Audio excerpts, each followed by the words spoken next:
Okay, we'll call this this morning's meeting of the Architecture Review Board to order. Why don't we start with the roll? Yes, Chair Guyer. Here. Vice Chair Liu. Here. Board Member Firth. Here. Board Member Kim. Here. Board Member Balte. Present. Thank you. Okay, let's see. Is there anyone in the audience who would like to address this board on any item? Is there anyone in this audience who'd like to address the board on any item that's not on the agenda this morning? Seeing none, I'll close that portion of the public meeting. Oh, I'm sorry. Come on up then. You have 3 minutes, and please state your name and. Josh Davis, representing the Sang Partnership on the forest item. So I work with Davis & Company Realtors. I manage the building at 647 to 651 Emerson Street, next to the proposed project at Forest Avenue. And the Wait a minute. Now you said your address, or you're doing this as part of the fourth item? yes, the Forest Avenue project. Okay. Well, no. This is intended for anything that is not on the agenda okay. today. Sorry so about that's that. Okay. No problem. Sure. Oh, when we well, what do you think? About an hour or so? Something like that, probably. And if you could fill out a speaker card in the meantime, perhaps. Okay, so getting back to, then I'll close the public portion and bring it back to the board. Agenda changes, additions, deletions? No changes. Okay. All right, we'll start out then with item number 3, public hearing, 693 Arastadero Road, consideration of applicant's request for approval of an architectural review permit for the demolition of 3 existing single-family homes and construction of a new preschool, 60 children, and expansion of the Bowman School on Turman Drive. There is no proposed change to the existing enrollment limitation of 300 students.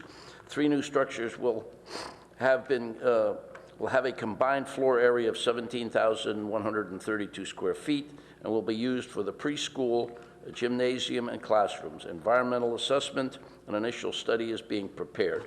No action from the ARB will be taken at this meeting. Thank you. Staff? Yes, good morning. Jody Gerhardt, current planning manager.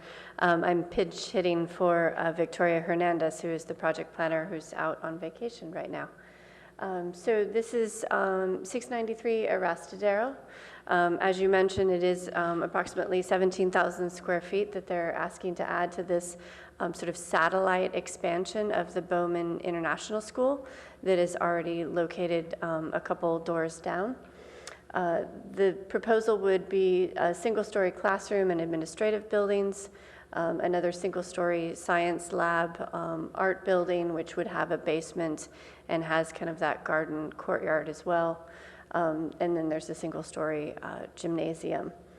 The campus also includes, play areas, the sunken learning circle that I was speaking about. There is a variance needed for that because this is R1 zoning. We normally, which is built for houses, and so we're only used to these kind of small below-grade patios, and so this sunken learning circle is a little bit larger than that, but does help to reduce the noise at the same time, which is why staff is supportive thus far. There's also a 20-space parking lot, and there would be drop-off provided through that parking lot as well. This project does remove 3 existing single-family homes, so there would be a small loss of housing there with the implementation of the school. We do have a site plan here showing the 3 buildings that we discussed, along with the 20 parking spaces in the front.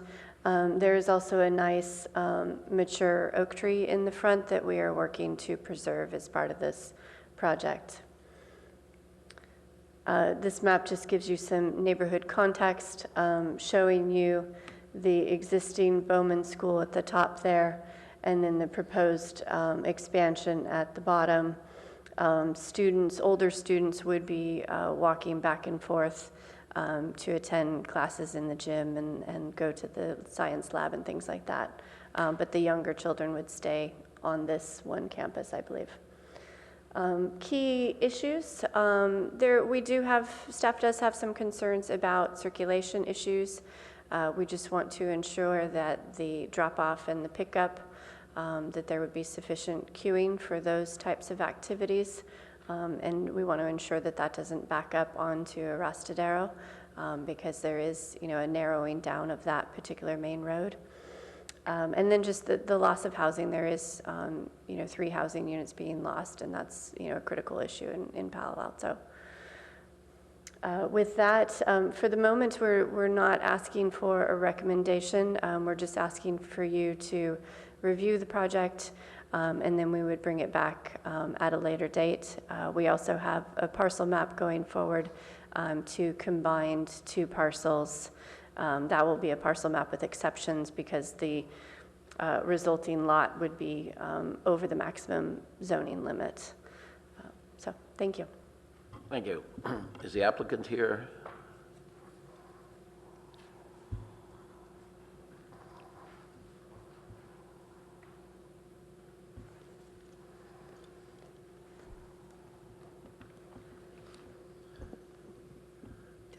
You'll have 10 minutes for your presentation. Okay, good morning. My name is Mary Beth Ricks. I'm the head of school at Bowman International School in Palo Alto. I've brought with me my architecture team, John Daisy King, representing Pacific Peninsula, and Bob Cleaver, representing Cleaver Design, my landscape team. My project manager is stuck in traffic, but she's on her way as well to answer questions. I also have Robert Eccles, who works for Fear and Pierce, and he did our traffic study. Bowman is a non-for-profit kindergarten through 8 Montessori elementary school that was founded in Palo Alto in 1995. We're a year-round school, and we serve families in Palo Alto as well as families who work in Palo Alto. And we have provided education for over 700 children for the last 22 years. And we're committed to keeping our school in keeping with the environment in our neighborhood. We've held 3 neighborhood meetings and talked a lot with our community about what we're doing and how we're working together to make this really outstanding program.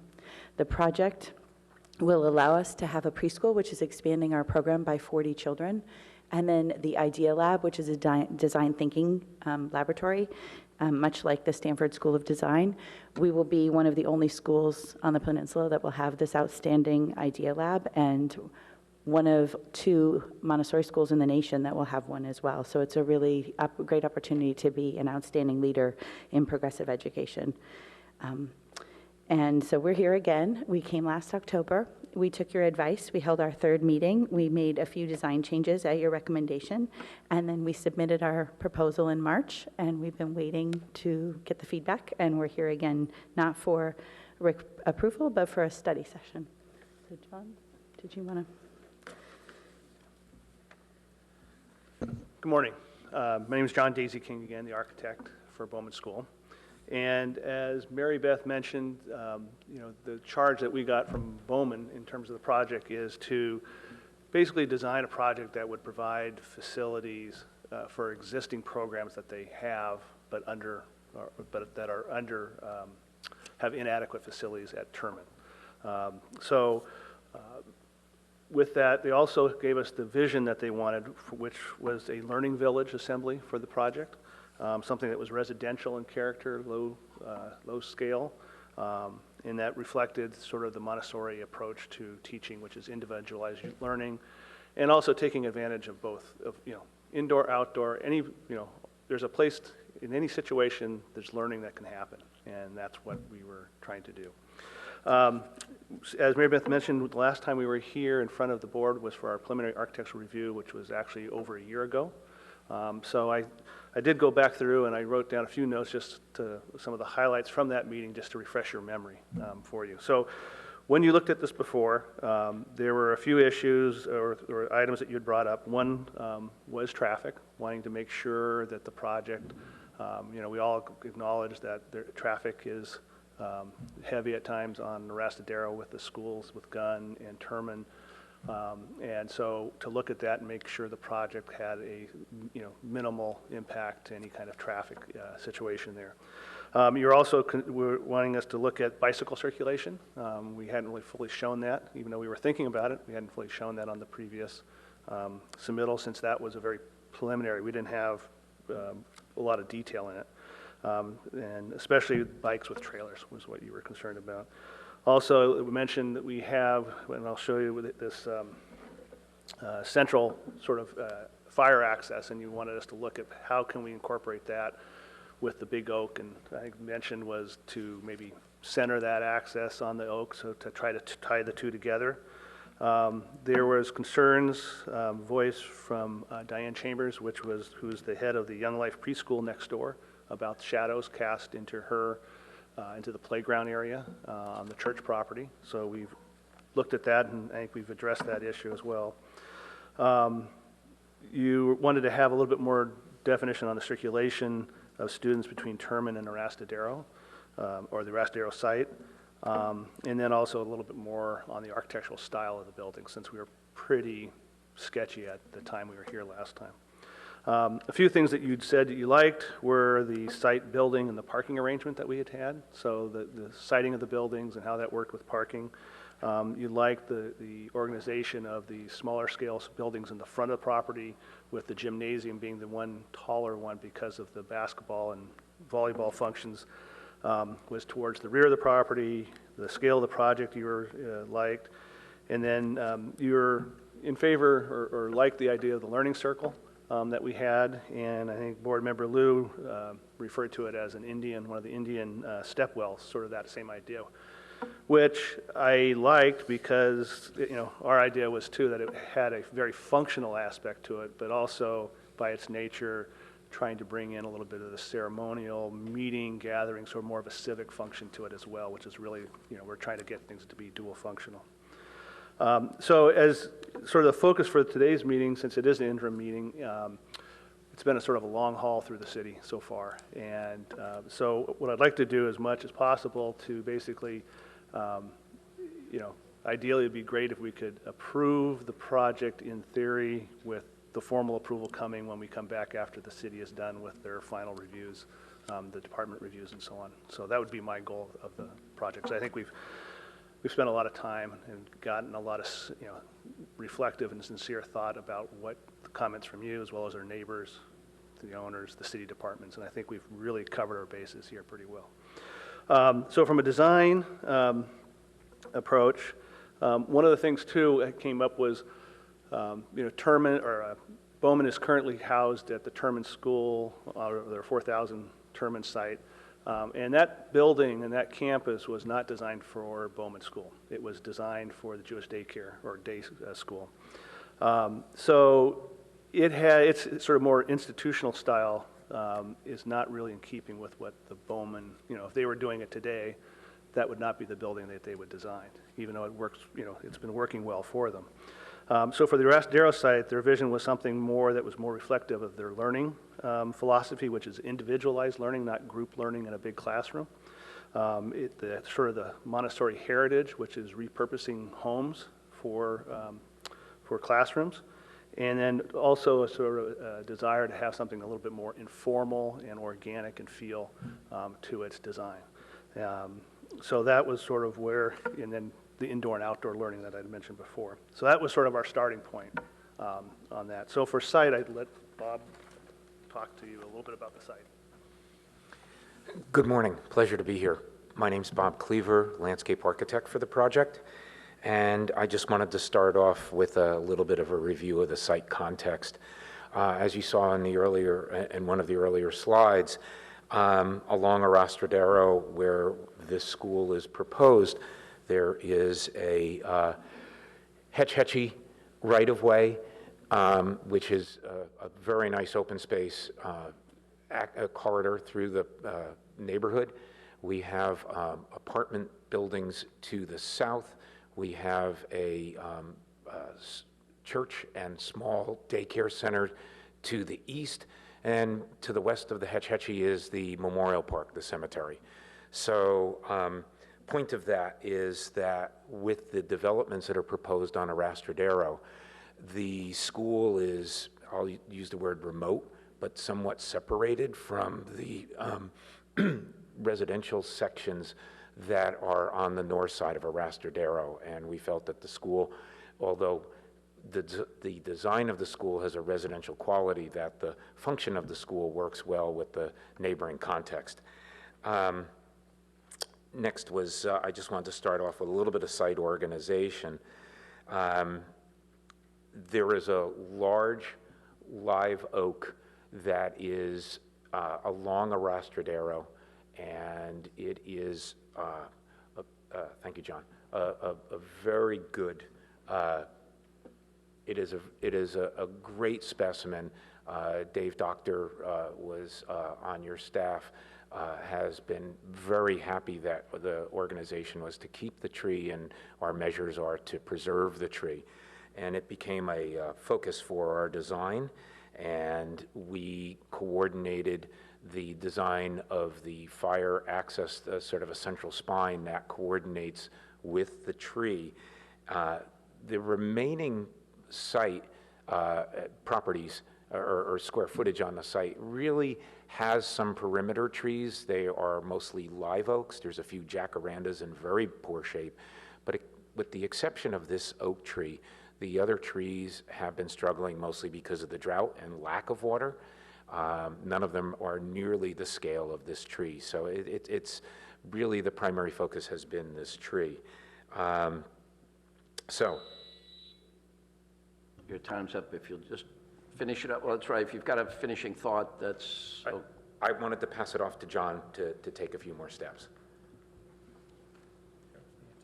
All right. If we could have just, okay, I will try to go through it quickly. So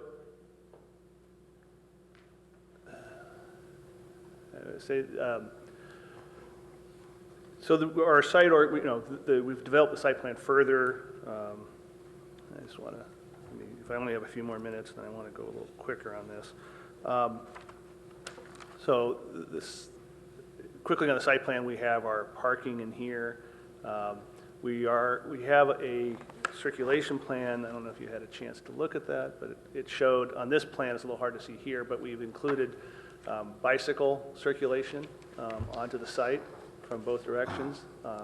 If I go back to the main site plan, I could show that a little easier here. So we're showing we have circulation for bikes through here as well as pedestrians up. We have walkways on both sides. We were showing our bike racking. Also, with our drop-off and pickup, which occurs here for the cars, we have a nice area here for bikes with trailers and so on to be able to pull in and basically unload and have some time to do that in comfortable fashion without obstructing other people. I'll let Bob talk a little bit about the landscaping further, and I can talk a little bit, if you have questions about the architectural style and so on. I don't want to take too much time here. Okay, thank you. No, if we have any questions, we'll ask you. Perfect. And should we hold off to hear if you, I'm happy to talk a little bit about the landscape and site development, or do you want to wait for questions? Why don't we leave it as, if anyone has any questions, then I'll call you up. Perfect, thank you. Thank you.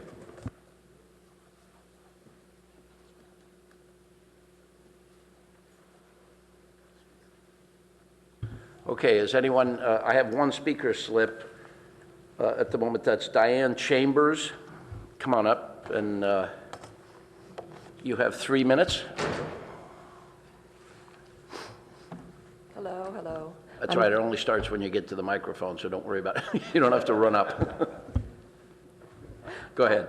I'm Diane Chambers, and Pull it down. there you Okay, go. we're good. And I'm the director of Young Life Christian Preschool, which is the adjoining property. I've been there for 25 years, and the school has been there for 20 years before me also. So it's a very long history in Palo Alto serving the neighborhood, and we currently have 3 teachers at Terman and a teacher at Nixon, who their children have been to our school. We have over 600 graduates, just from my experience. Our concerns started with competition, as we serve 2.5 to 5-year-olds. But I think that we are more family-oriented. We include Montessori ideas, principles in our school also, with a mix of other things. But the main issue that we have is the gymnasium. It extends the entire length of our playground, and that takes that's the south-facing area of our playground. It's obviously important to Bowman students because that's in their pamphlet that they sent out a year ago. They mentioned that the south-facing, they wanted that for their students, but in putting the gym there, and it's 3 stories, it completely takes away our sun for all afternoon. And our children will be in the shade, basically, especially in the winter. It's very, very cold. I don't know how that could be resolved because it's a very huge building. The only thing would be to extend the playground beyond. I mean, if the shade is going to extend into our playground this much, maybe it needs to be extended into our parking lot further the other direction, and we can't afford to do that.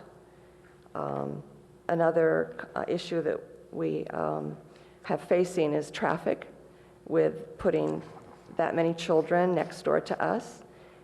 We've already had our only left turn exit from the school taken away from us. We have no left turn. The parents have to turn right, find somewhere on a Rastrad area to turn around. Probably they will be going into the neighborhoods and bothering the neighbors, and we don't want that. And another issue that we are thinking about with construction next door is noise and dust for our students who will be in the playground.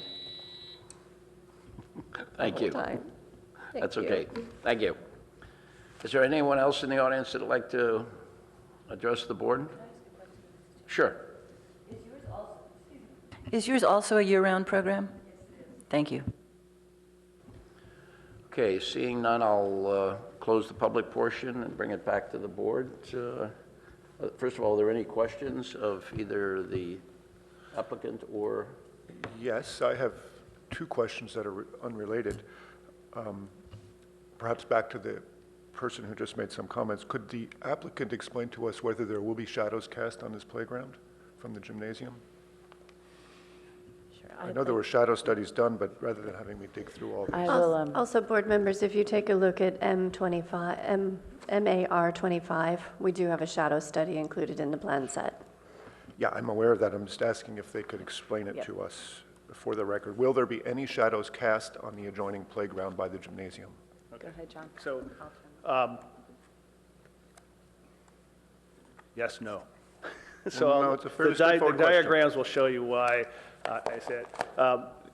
When we were here for the preliminary architectural review, the gymnasium building was actually 90 degrees to where we currently have it.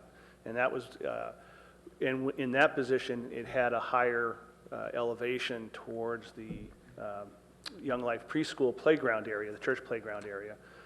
So we looked at that and we said, well, let's rotate the building 90 degrees so that we have a lower elevation on that side. And so and then we did a series of studies here. So the upper the row is for the wintertime, the middle is for the spring and fall equinox, and then the bottom is the summer. So starting on the bottom, there are no shadows cast. Whether, I think we looked, my eyes are not the best, but I think we were looking at 9, noon, and 3 o'clock at the times of the day.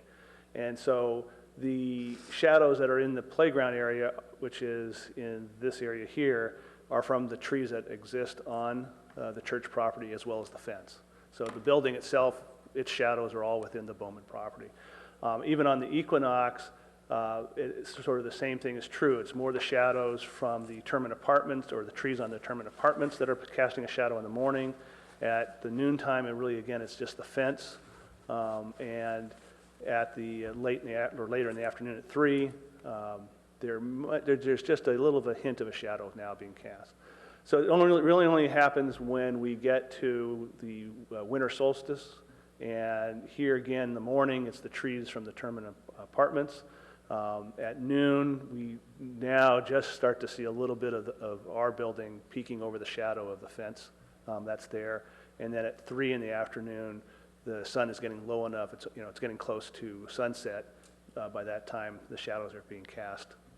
Now there are some shadows being cast. So it's not really until 3 late in the afternoon at the lowest angle of the sun during the year, wintertime, that there'll be some shadows that are cast. Okay, thank you. You've answered the question, and thank you. Robert, if I may, can I ask the person from the school if they're aware of this shadow study and what they think about it? Is that acceptable to do? Sure. Could you come back to the microphone and tell us, please, have you seen and reviewed these shadow studies, and is this an unreasonable amount of shadowing, in your opinion? We never got the shadow studies. So as you're looking at them right now, it looks to me like there's maybe 15 feet into your playground in the middle of the winter is about the only time there's reasonable shadow. We're open till 6. Like right now, we still have the children outside until 4:45. Okay, So- but the question is, have you seen these? And the answer is no, you No, I haven't. have not. Okay, thank you. My other question, Robert, was totally unrelated, but to the staff. As I understand it, this project requires 2 variances. One is for the subterranean excavated space, and the other is to merge these parcels into a lot greater than 20,000 square feet. I'm wondering if there's any proposed findings for these variances. At the moment, I didn't see anything in the staff report. How are we going to justify No, because that? we're not asking for a recommendation at this time, so we haven't gotten quite to that point. So there's nothing been put together even tentatively as to what those findings might be? Not right this second, no. Thank you. Any other questions? Yeah, go ahead. This is just for clarification, but what is the categorization of Arastradero Road at this point? Yes, thank you for that. The staff report mistakenly called it, I think, a local road. It really is a residential arterial. And so we will be, in the next round, we'll change some of the policies to address that correctly. But those new policies still talk about, pedestrian friendly and things of that nature. And when I read the draft transportation element, it looked to me like this had been reclassified as a non-residential arterial, but that's incorrect, right? The new map is still in draft form, and so the colors are a little hard to read. So to the best of my knowledge, we are not changing the designation of this street. I have a question for the applicant. Okay. You've gone over the change of the gymnasium and rotating it 90 degrees. Can you highlight any other changes that are significant from the last time you've been to the board?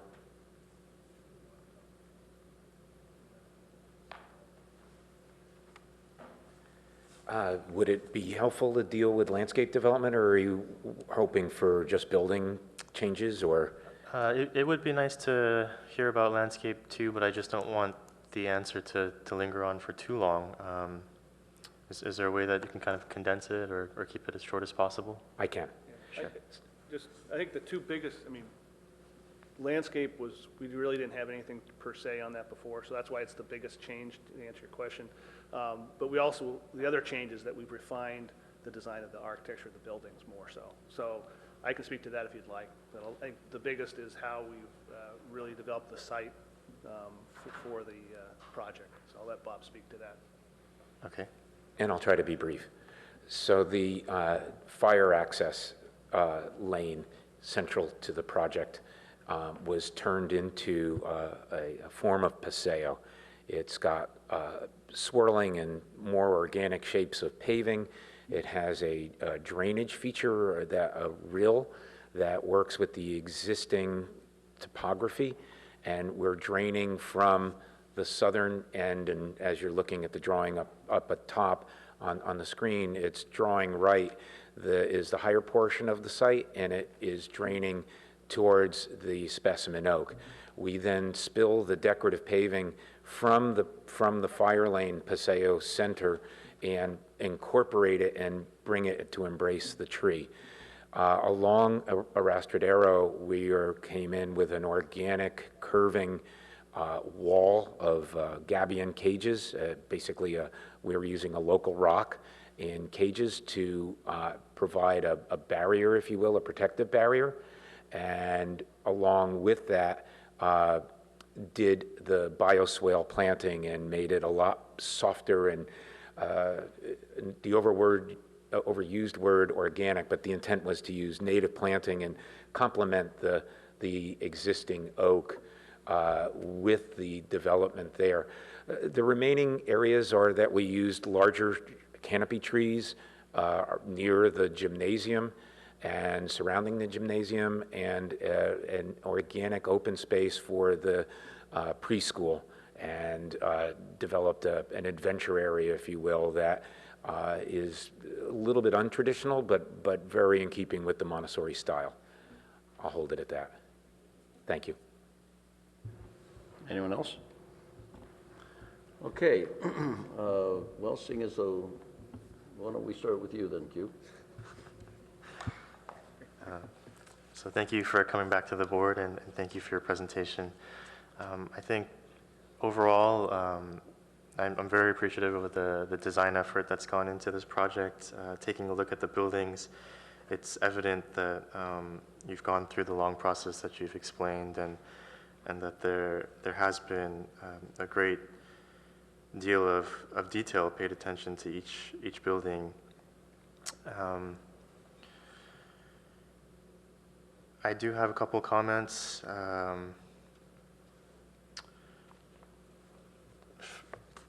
You know, as I look closer into each building, especially the two buildings that front on Arastradero, while in site plan they do look fine, I think I was a little bit surprised that, for instance, if you're looking at the children's house from Arastradero, you know, that pocket, what looks like to be almost kind of a main entrance to the children's house, isn't actually a main entrance. It's the mechanical room and the bicycle parking. But you do have these two double doors, and then immediately above these double doors you have a chimney that's not really a chimney, but you know, a flue for the bathroom and other mechanical equipment. So that, in addition to the Idea Lab, where you know, you have another pocket that's facing Arastradero, but it seems to be fenced off. I understand that this is a sensitive site and a sensitive project. It's a school, but you know, maybe if there's a way to make the buildings kind of face the street and present itself as a more friendly gesture, maybe it's a thought that can be put into play. Also, the fence along the Idea Lab in that nook, does it have to be a completely enclosed fence? Can it be an open fence so that perhaps other children on their way to school can see what's going on inside the Idea Lab? That's another comment that I had. As far as the variance that would be required for the learning circle, I'm completely fine with that. I think it's okay to do that, and I'm appreciative of the fact that there's been thought as far as noise and sound control in doing that. Some other overall comments. For the Idea Lab, I think if you have some children, students, even teachers or helpers that are a little bit more challenged accessibility-wise, it seems to me that to have them go all the way outside and use the elevator to go up and down the two floors and to access the learning circle seems a little discriminatory to me, but you know, I understand that there are some programmatic challenges in trying to incorporate that, but some other things. I do have another question, actually. On the cover page, the beautiful illustration that you have here, should we be actually seeing the gymnasium building in the background? Is that something that's been left out, or is this really a true representation of what the site will look like? So the drawing was developed from a Revit or CAD program. Mm-hmm. So, you know, we put in the topography, the location of the buildings, the size, they're all modeled. And this is the viewpoint from here, that's what you see.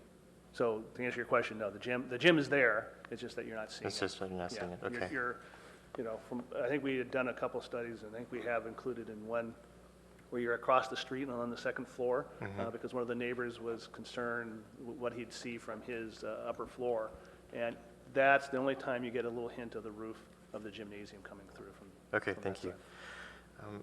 And then, you know, I think as you come back for the formal decision, it would be nice to see kind of a narrative of how children actually access the site, how children are dropped off, you know, whether it's an animation or additional eye-level perspectives, but from that, you know, main Paseo area, you know, what does it look like? How are the children moving about the site?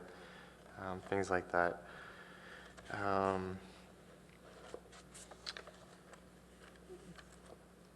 think a lot of my comments were actually, or questions were answered.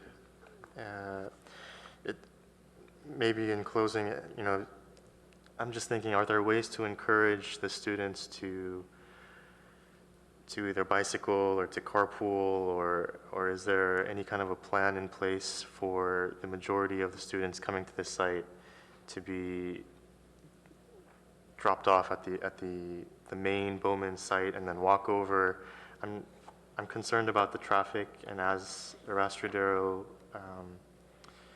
becomes a narrower street, I live closer to another school on San Antonio Road where traffic has backed up on a main street, and I just don't want to see that happening here. So I realize there are traffic studies, but I'm just curious if there have been other thoughts put into play with regards to how we can minimize the backing up of cars.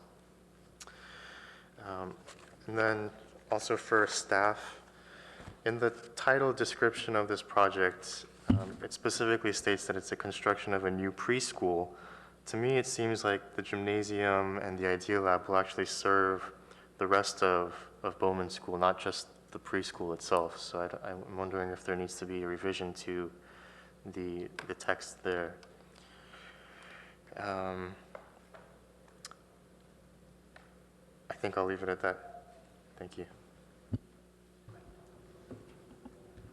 Does staff want to answer that comment about the relabeling?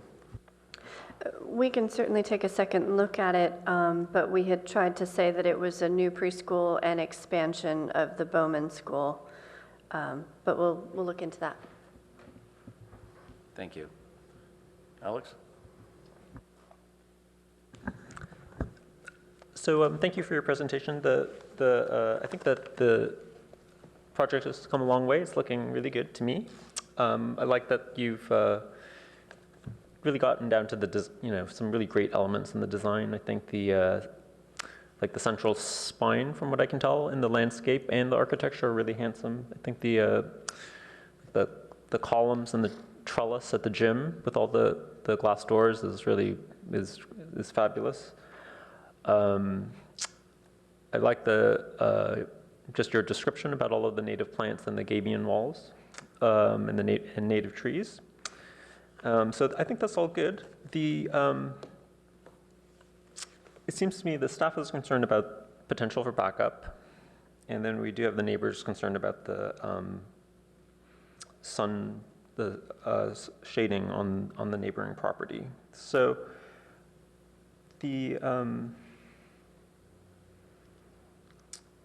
on the backup potential of like backing up on cars, it seems there are two. I think we've all seen it on regular schools that it is an issue, and the schools were originally never. Most of the schools in Palo Alto weren't really designed for that kind of drop-off that happens today. It seems to me there are a couple things, right? Is that the school doesn't have you don't have a start time, a fixed start time. So that to me is huge. It also seems to me in the traffic studies for your project and from what I've seen on other schools, is the morning has a higher peak than the afternoon.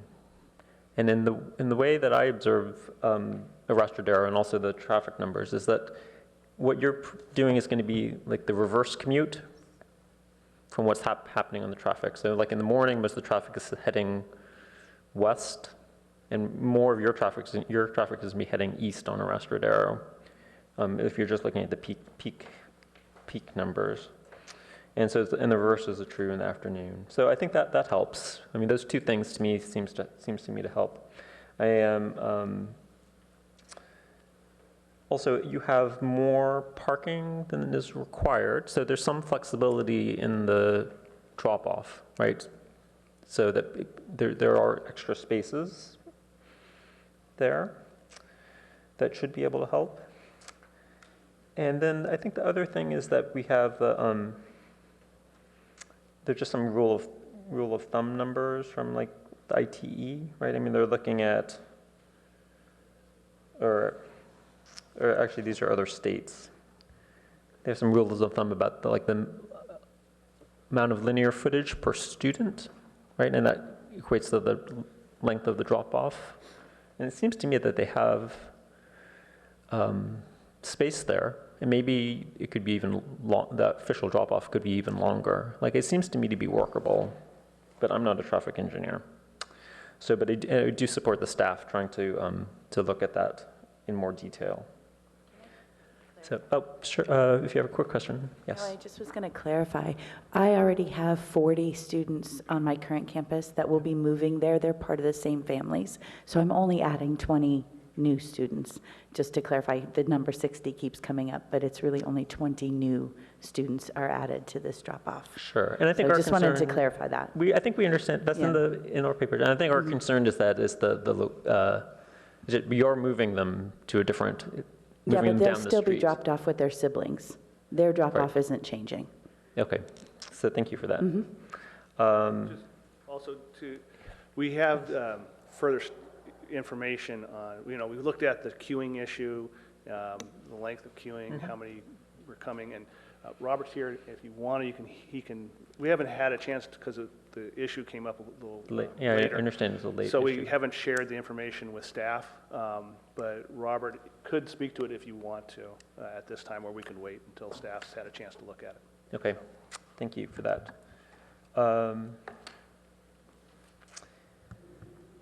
So I think I do support the staff if they want to do more studies for that, and I think for me, it would be pay more attention to the special events, because to me that's huge.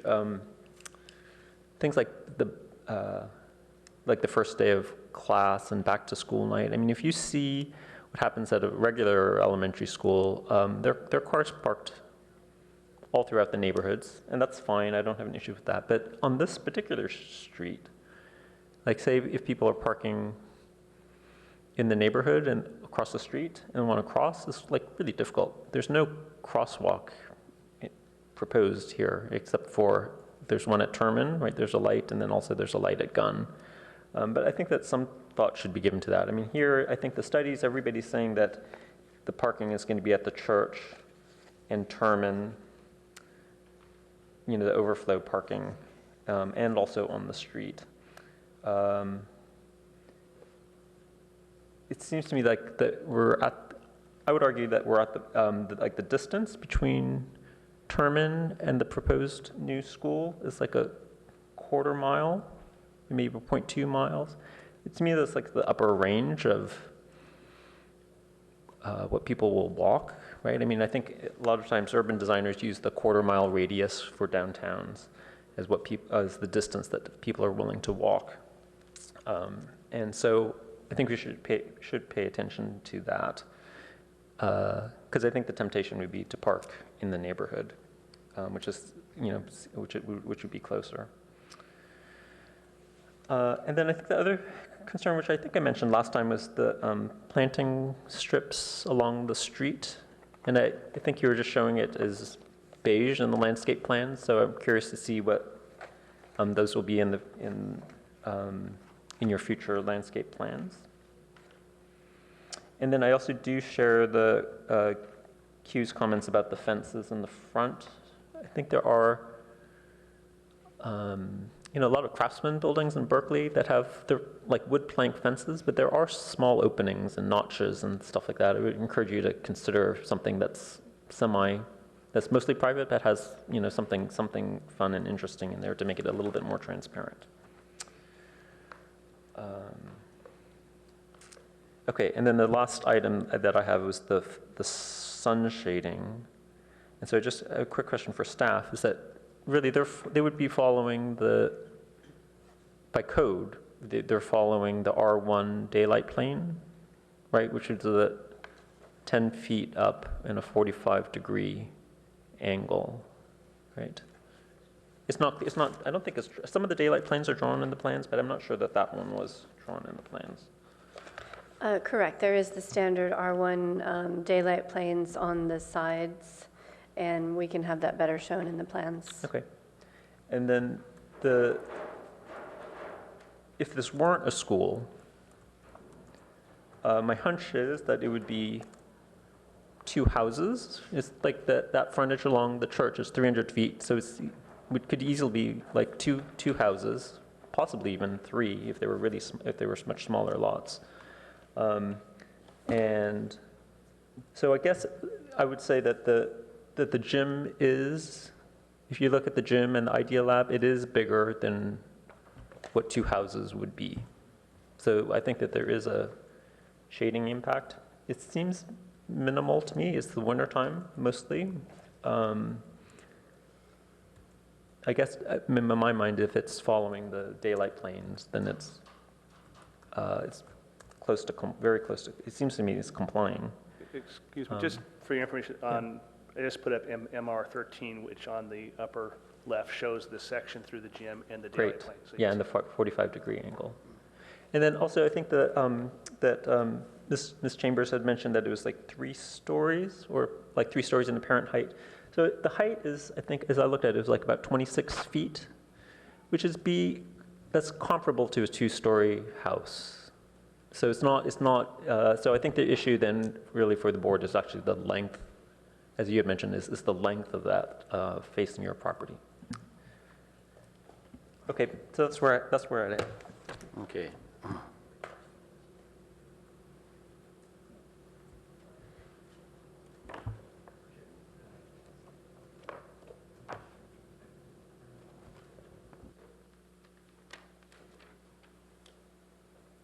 Wynn?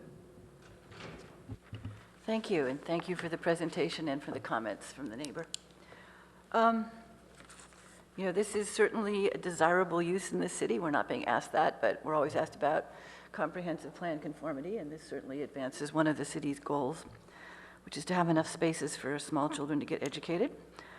My concerns have to do with circulation, the shading, and accessibility, and I look forward to hearing more about how accessibility actually works.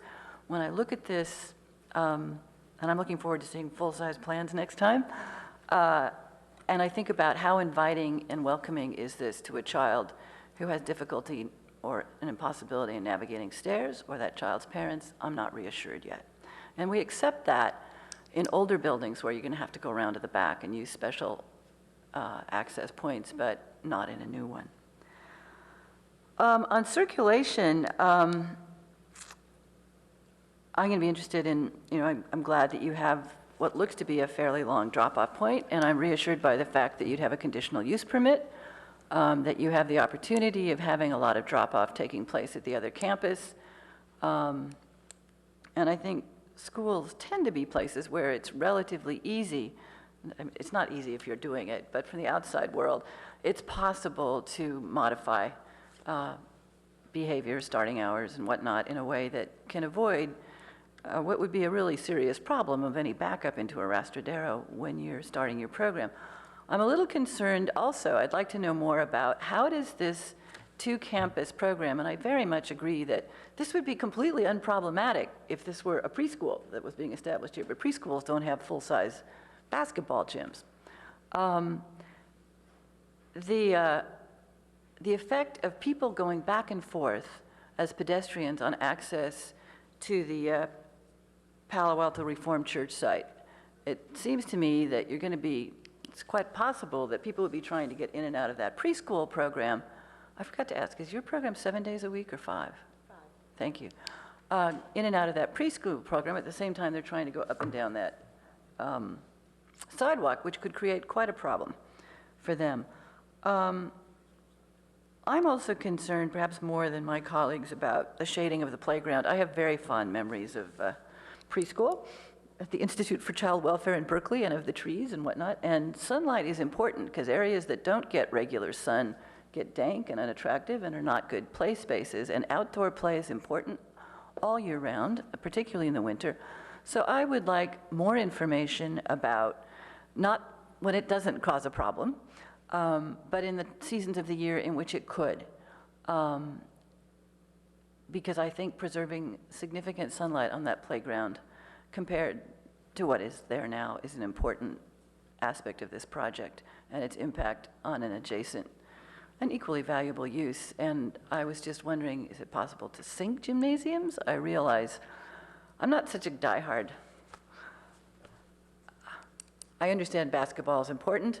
I understand it's important to your program. I'm not going to question that, but I do question casting significant shade on your neighbor in order to accommodate it. I understand that in order to sink a basketball court, you might have serious access problems. So I don't know what's possible, but I'm concerned about this aspect of the project. Thank you. Is that it? Can I stress a couple, Yes. just to help clarify a couple of points? One, I lost one point. Anyway, in terms of the pedestrian, the students back and forth, the primary is basically there on Arastadero. So there's no movement of primary kids on and off of between the campuses. But that's not true if they're being dropped off at Thurman, which is what we were just told. The idea is that you have kids who are going to who reside on the Terman campus. There are students residing at the primary ones residing at the Arastadero campus. So the thinking is that if you have a primary student, you're going to come into the Arastadero campus and drop off. If you have an older child, you could either drop them off there and let them walk, or you would continue to Terman and drop off the older What child. I'm looking for is a plan that tells me how you can avoid any problems. Okay. Okay, Peter? Thank you for your application and very well-prepared set of drawings. I find it very helpful to have a comprehensive package in front of me. Thank you again. I'll start from the large-scale stuff. I find it problematic, but not really part of our purview, that you have two schools that are separated by 167 yards, just point blank. It's going to create complications. I'm sure you're aware of it. I think we leave that to the Planning Commission and City Council to make decisions on.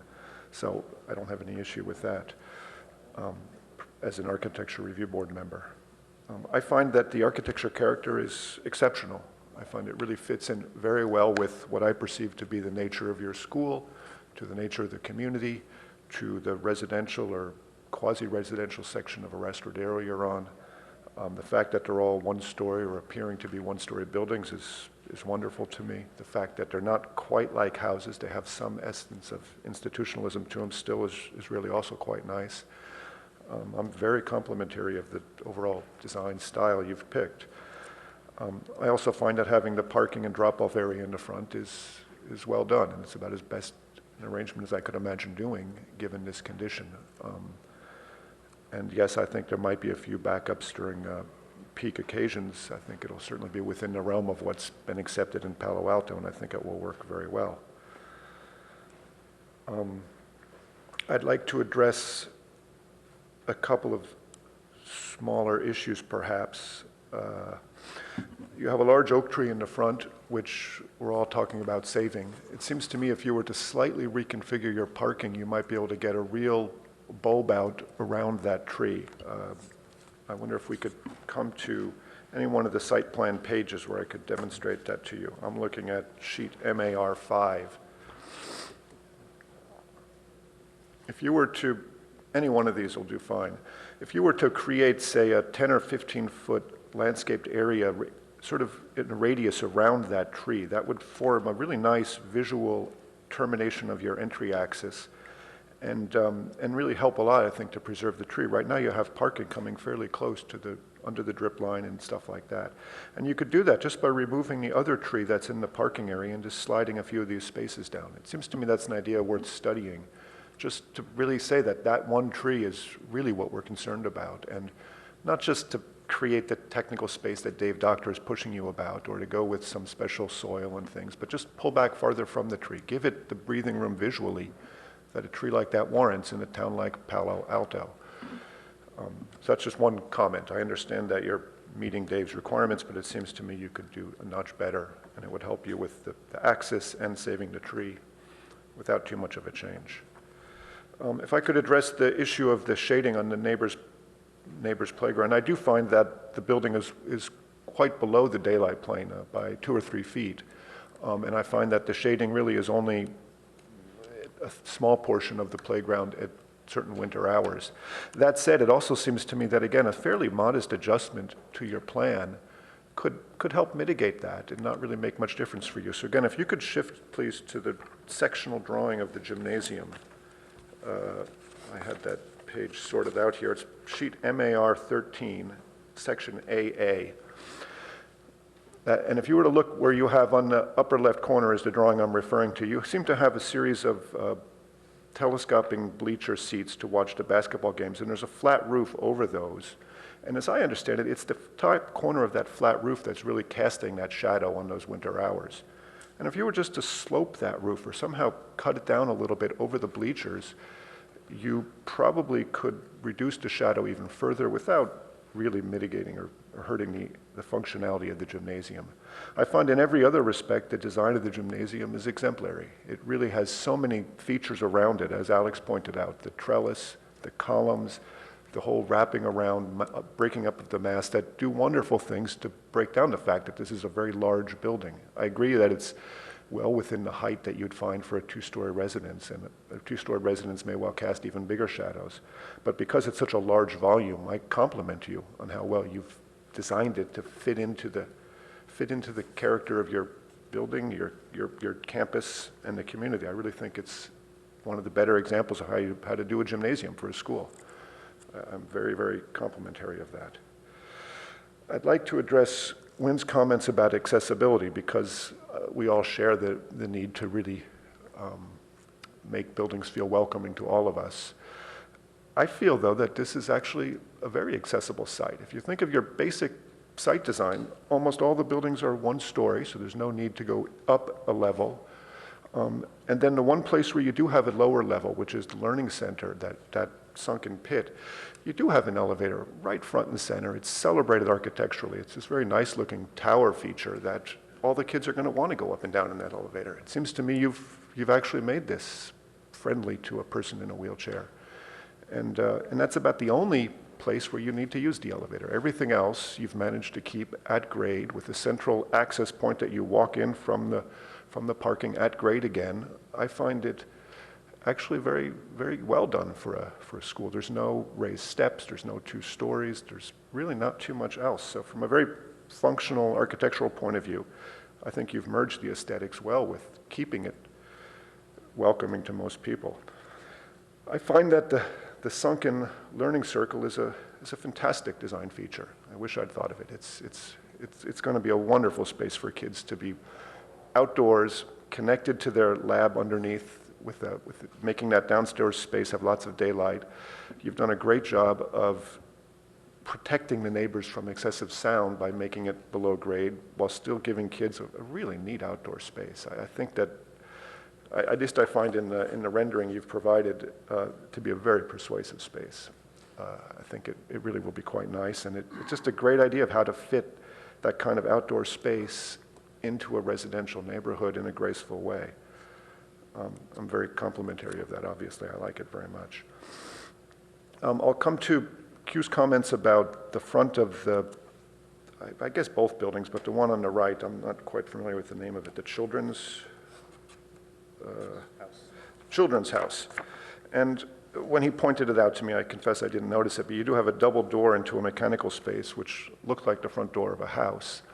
And it seems to me a minor slip up on a design, but what I wonder is if you couldn't consider some sort of bicycle parking area that would really sort of do the opposite on that. It does strike me, my first comment looking at this was, where's all the bike parking? And it's something you'll notice in every school in town. The bicycles are end up being put in some chain link enclosure that an administrator builds when they realize they don't have 16 bikes coming, which is what you're required, but they have 100 coming every day. Between you factor in all the students, the teachers, the aides, the parents, everybody's riding their bikes around here. And it seems to me that it's an opportunity to acknowledge that you need more bike parking, which I think you do, and put it someplace which is front and center. You could make a very nice enclosure in that niche there for bike parking, and then it would mitigate the fact that it doesn't look like a front door anymore. You could design something nice to deal with that issue. So that was my third small thing that I suggest you consider. So the tree and the parking around it, the way you do the gym roof over the bleachers, and then something in the front of the children's house, perhaps as bike parking, but certainly do something to get it so it just looks a little bit better. Then my last comment, and I guess I'll address this to staff, but I'm trying to be consistent with how I've been looking at these projects over the past year or two, and that's, as I see it, you need to make a finding for a variance. And I don't quite see what that would be. Variances are not related to the use of a property, and that's what would make this finding make sense. That large sunken area is a great use for this property. It makes sense from every design point of view. But I'm very curious to see how staff will justify that otherwise. The same thing applies to the 20,000 square foot maximum lot size. Again, clearly for a school, you need a bigger lot than that. It all makes sense. But when you read the code literally, I'm concerned about how we find that. Or not we, because it's not an architecture review board finding, but somebody has to make that determination. I would counsel the applicant that is an important issue, to make these findings that have to be correct, and I'm not sure that's so easy to do. I'll leave it at that, and thank you very much for what I see as a good application and a very nice design. Thank you, Peter. Okay, I mean, I like the way this is progressing. As you said, now that the buildings have some clarity, it's really helped a great deal. There are basically two concerns that I have. One is the shadowing of the neighbor's play yard, because even though it is only in the wintertime's when the kids want to go outside and play, and that's when it's going to be coldest, so that's when you want the sun. You know, it sort of works against itself. And the second one is the queuing. I mean, I've been up and down Arrestadero, and it's real easy for queuing to get out of hand, even if you have, you know, half a dozen volunteers out there. I've done work on various elementary schools where no matter, you know, when we design the queuing and we figure it's complete overkill, and then when actually the reality kicks in, it's still not enough. So I had thought about the whole idea of wrapping the road around the backside and all this, but it's just, you're wasting way too much site on roadway that you are on this one. So I have a couple of suggestions.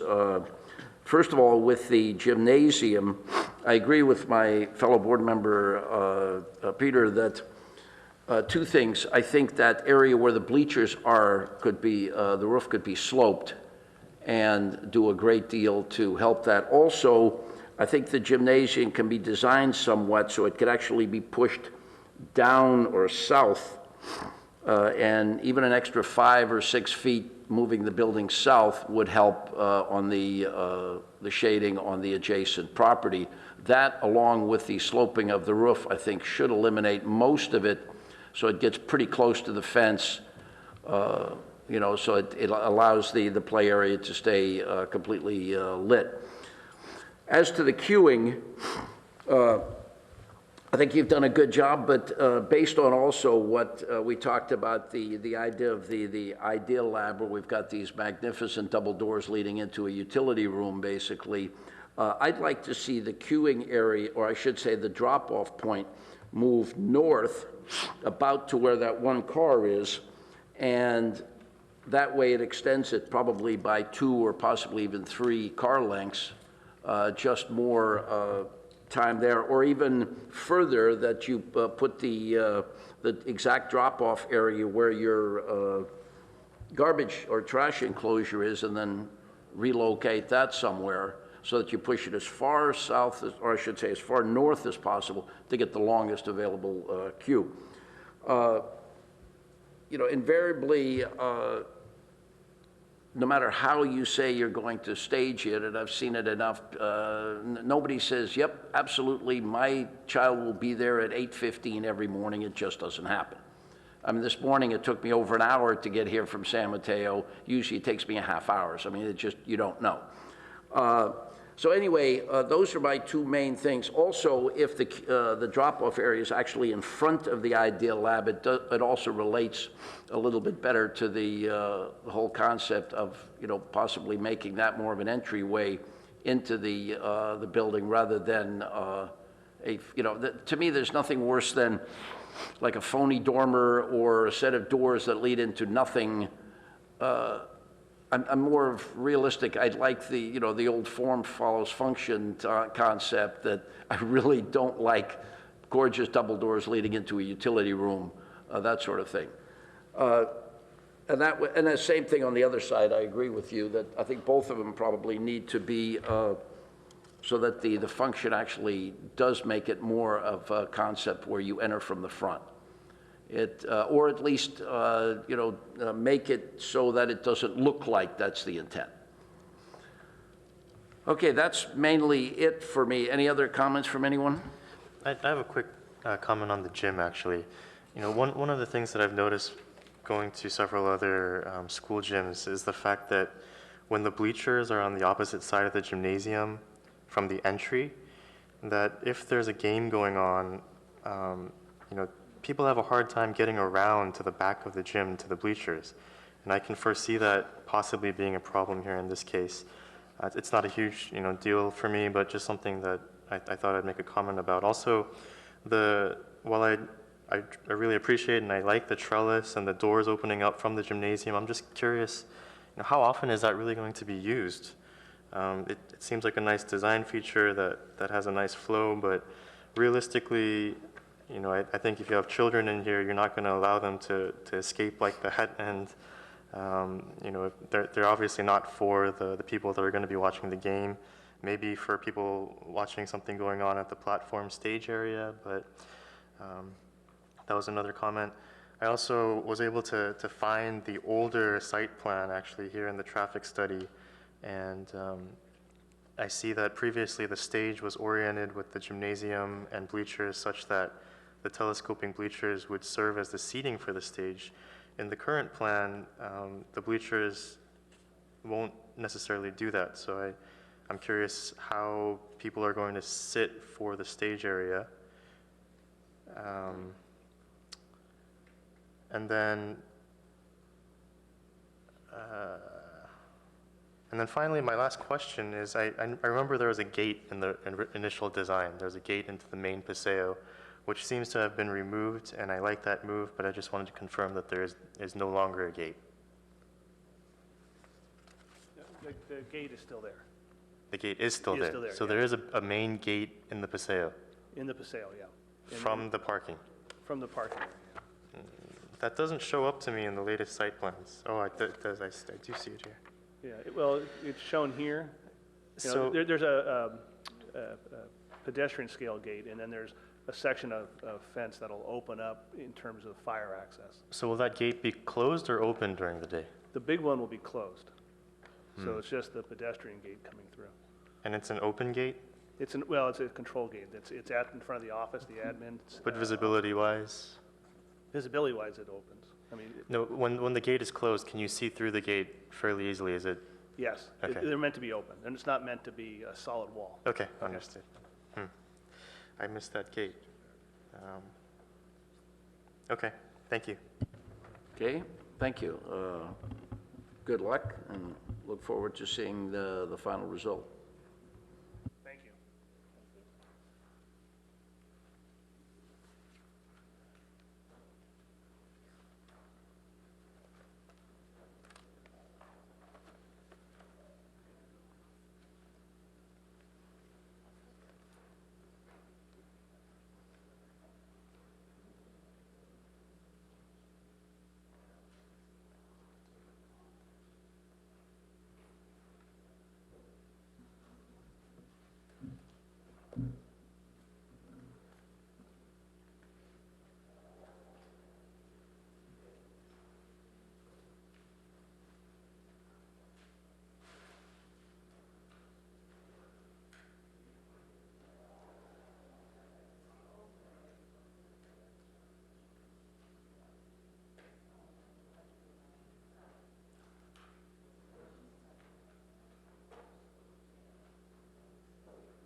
Okay, next item on the agenda is 480 Lytton Avenue.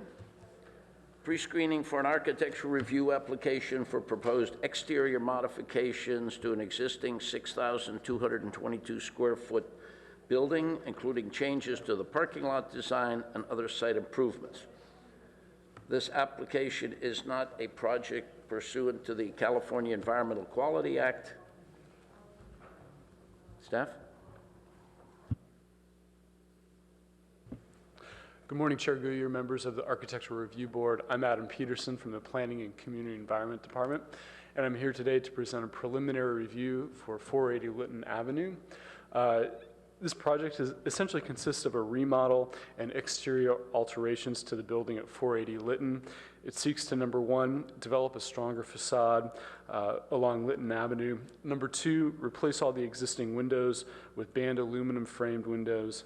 Number three, replace the gravel roof with a standing seam metal roof and clear story windows. Number four, it seeks to create landscape pockets around the parking lot and also construct parking lot improvements. This project is a preliminary review of this is a preliminary review of the project, and staff is requesting your comments related to the proposed design. These next slides will take you through the existing site and sort of the site surroundings. This is a view of the project site. Here, this is the building sort of in the middle of the picture. It's a brick building with street trees around it. It's looking south from the corner of Lytton and Cowper Avenue. This is the back side of the building with the existing parking lot. It's essentially a one-way parking lot. You enter from Lytton Avenue and then you exit along Cowper. Again, just the back side of the building here. This is a view down Lytton Avenue. This is the existing building on the right-hand side. This is some of the context of what you see down the left-hand side, and this is looking to the east. This is the proposed site plan for the project. As you can see, there's going to be some driveway improvements, and you enter the site from Lytton Avenue, drive into the parking lot. The site currently has 16 parking spaces, and the applicant is retaining those parking spaces. They're increasing the conformity. Right now, the site does not have conforming parking to the standards, but they are proposing that the stalls along the building will be conforming to city standards. Right now, there's no trash enclosure on the site. There's just two bins. The applicant is proposing a trash enclosure and then also some enclosures for the HVAC equipment. This is the proposed renderings for the site. Again, this is the top rendering. We have the view along Lytton Avenue here, sort of the long elevation. On the left-hand side, we see the view along Cowper of the building. At the top, we have the clear story windows. The bottom side shows the view of the parking lot and sort of the back side of the building. The applicant has proposed design options for the board to consider. These are just various takes on what they're looking at. So the primary project concerns, or the primary role of the board of this, is to evaluate the project relative to the architectural review findings. In particular, consider the project's response to historic buildings in the area. Also consider the project as it relates to the context-based design criteria, performance criteria, and also the pedestrian-oriented enhancements. So staff recommends that the Architectural Review Board review the project, provide comments to the applicant, and continue the project to date uncertain. Thank you. Thank you. Would the applicant like to? Morning, Ken. You know the routine. You've got 10 minutes.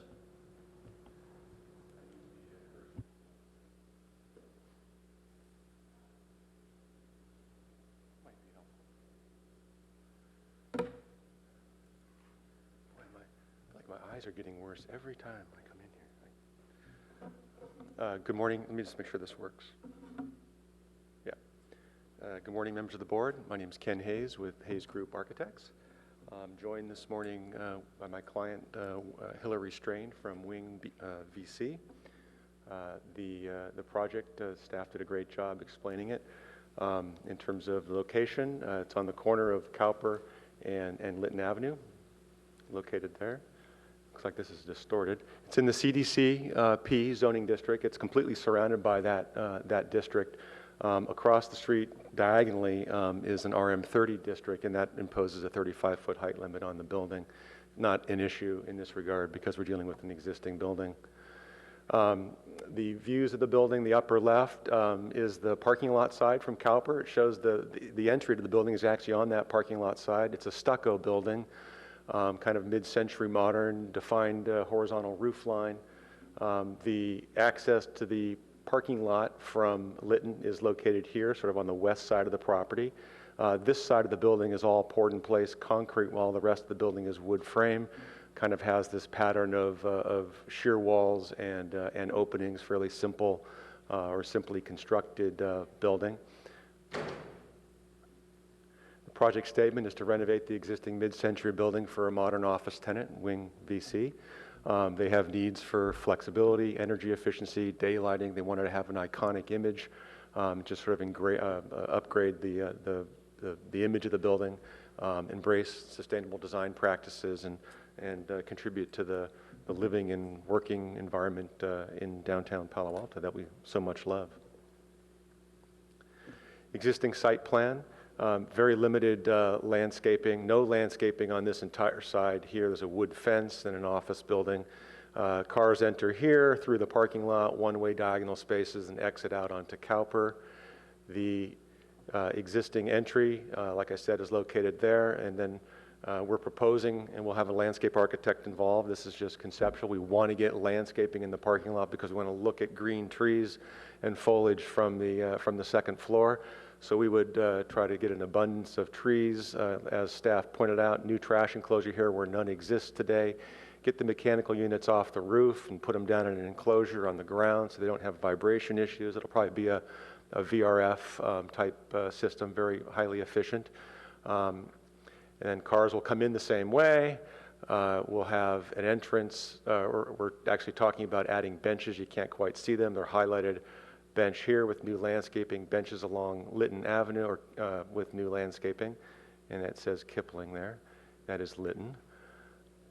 Then we'll actually have an entrance from Lytton and an entrance from the parking lot that will come into a new two-story space that will start to integrate the building on the interior. The solar diagram here on the left kind of gives you an idea.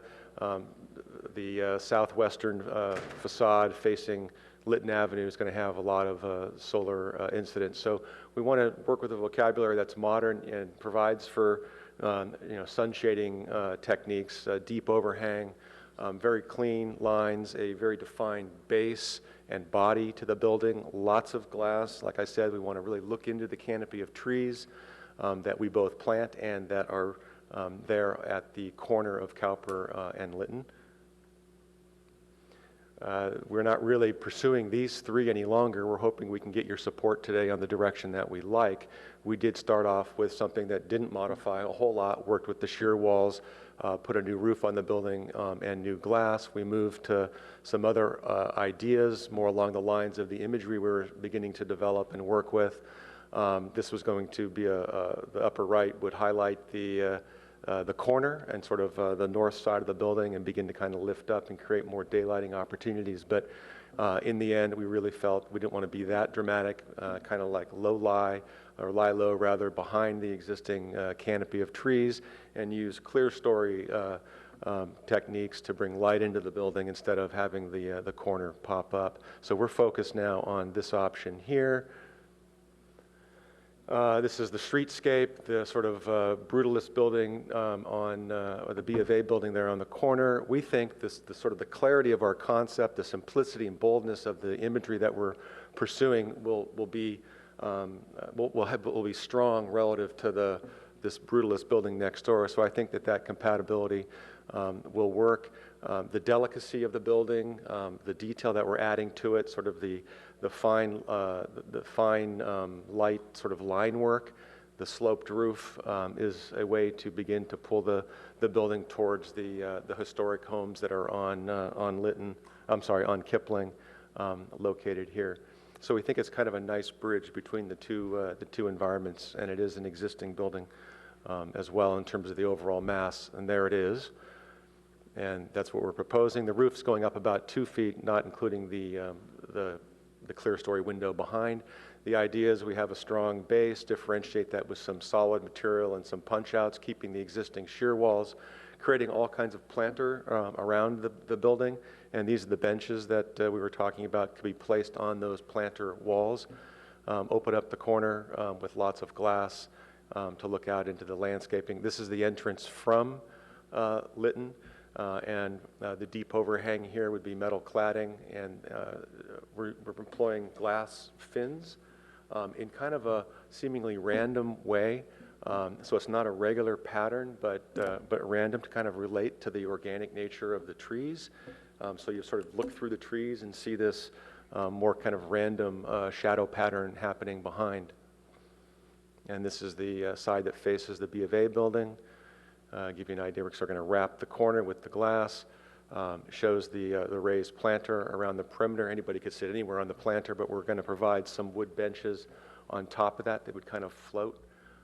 And then you can see the sloped roof. Section through the building, letting the light through. This is the 2-story space that you'll walk into from the parking lot side here or the Lytton Avenue side here. The idea there is to try to integrate this office space. They'll have conference facilities on the ground floor. They'll have more of their workspaces upstairs, and they really want to sort of flood it with light.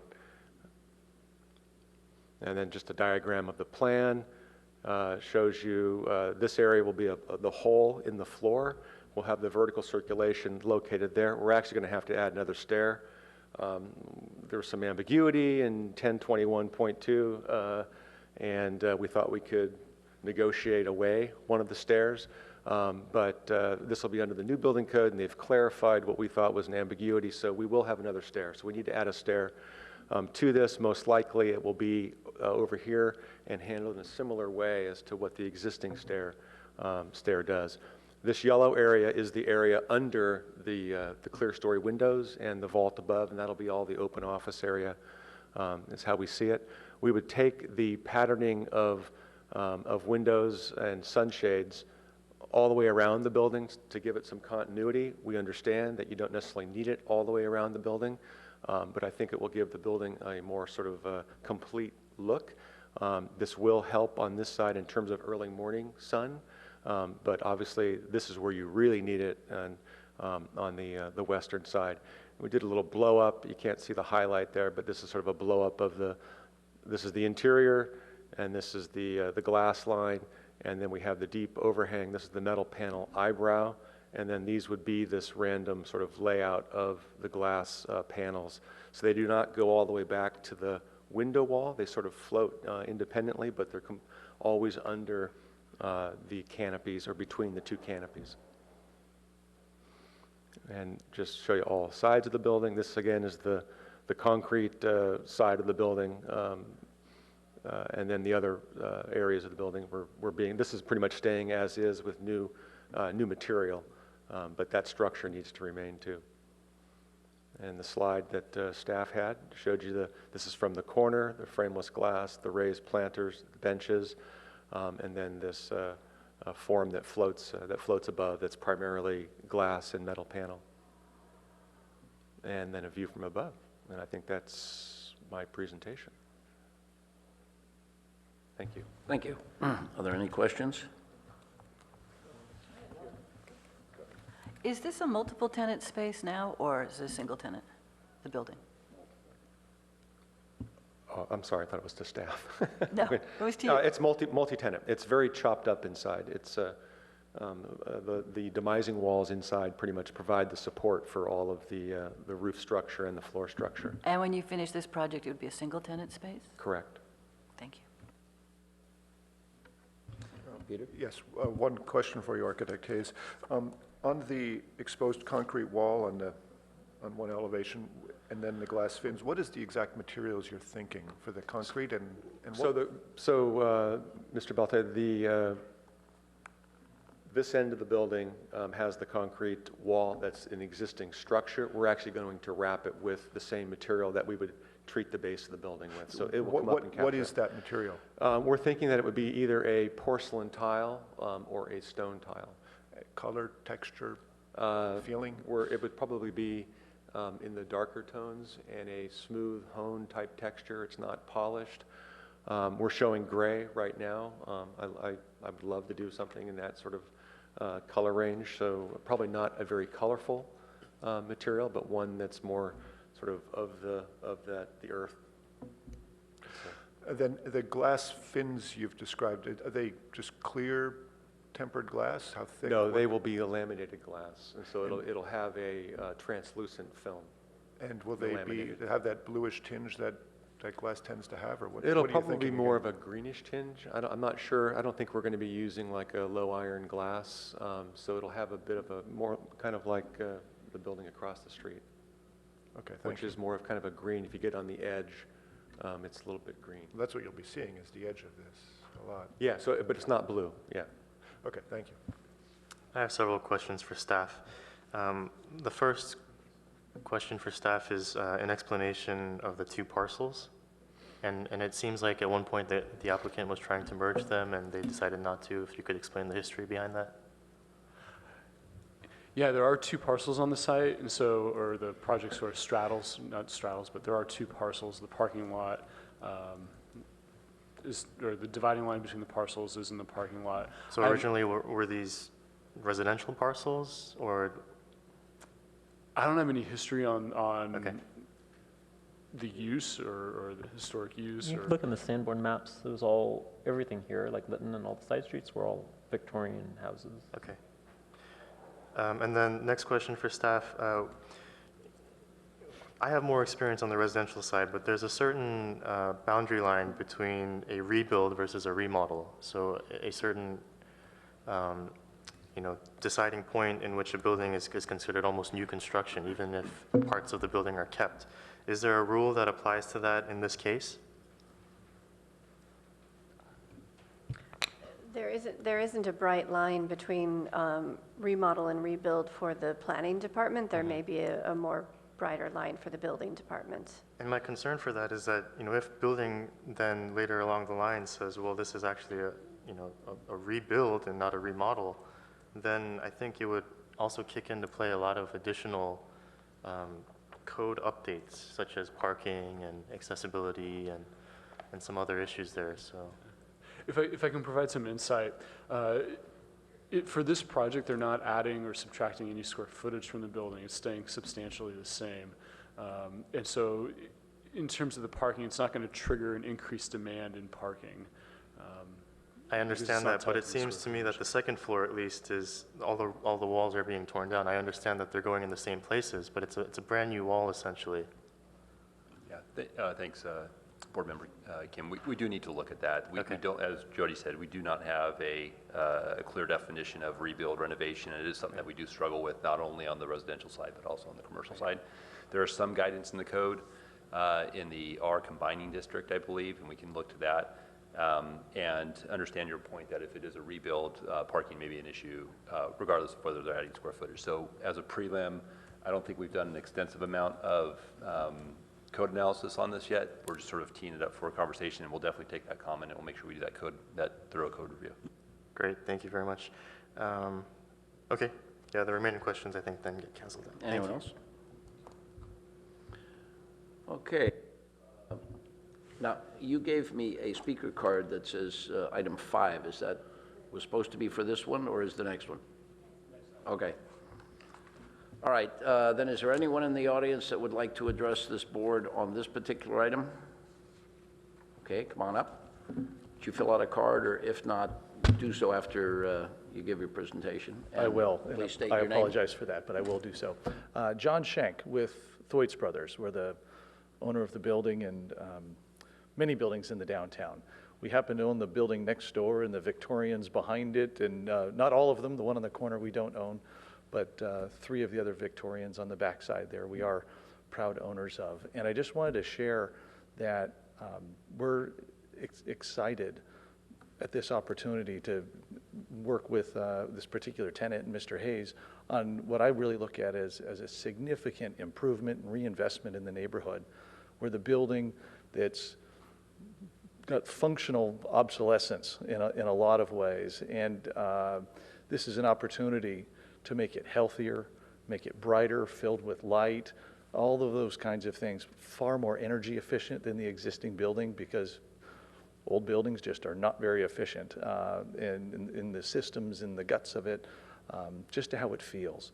So we're really excited by that, and that we're keeping it within the existing square footage. My take on single tenant, multi-tenant, I look at all of our buildings as being either, and they just move over time. The current tenant is a single tenant. We could put, just as the building is now, we've gone from single tenants on the upper floor to 4 tenants on the upper floor.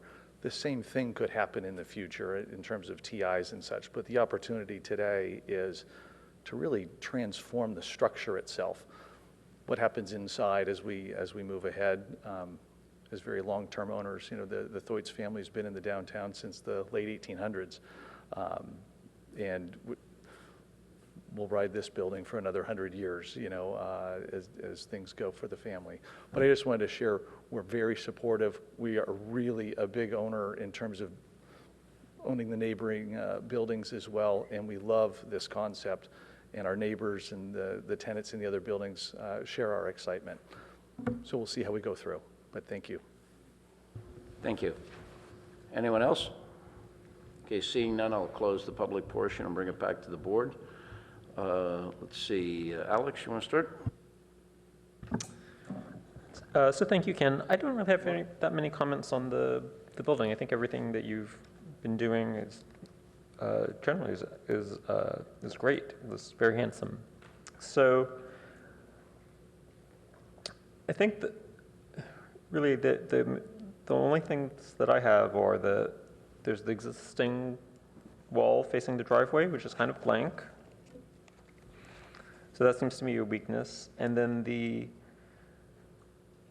perimeter of the project, of the existing condition, like the existing conditions on the site, and the transitions to the neighboring properties are pretty rough. Like the sidewalks, lack of no fences, and all of that kind of stuff. And so that's not really, I think you're not really presenting that today. So but I just want to say that that's what I'm looking for in the future. And then for staff, I think you had mentioned, like in the staff report,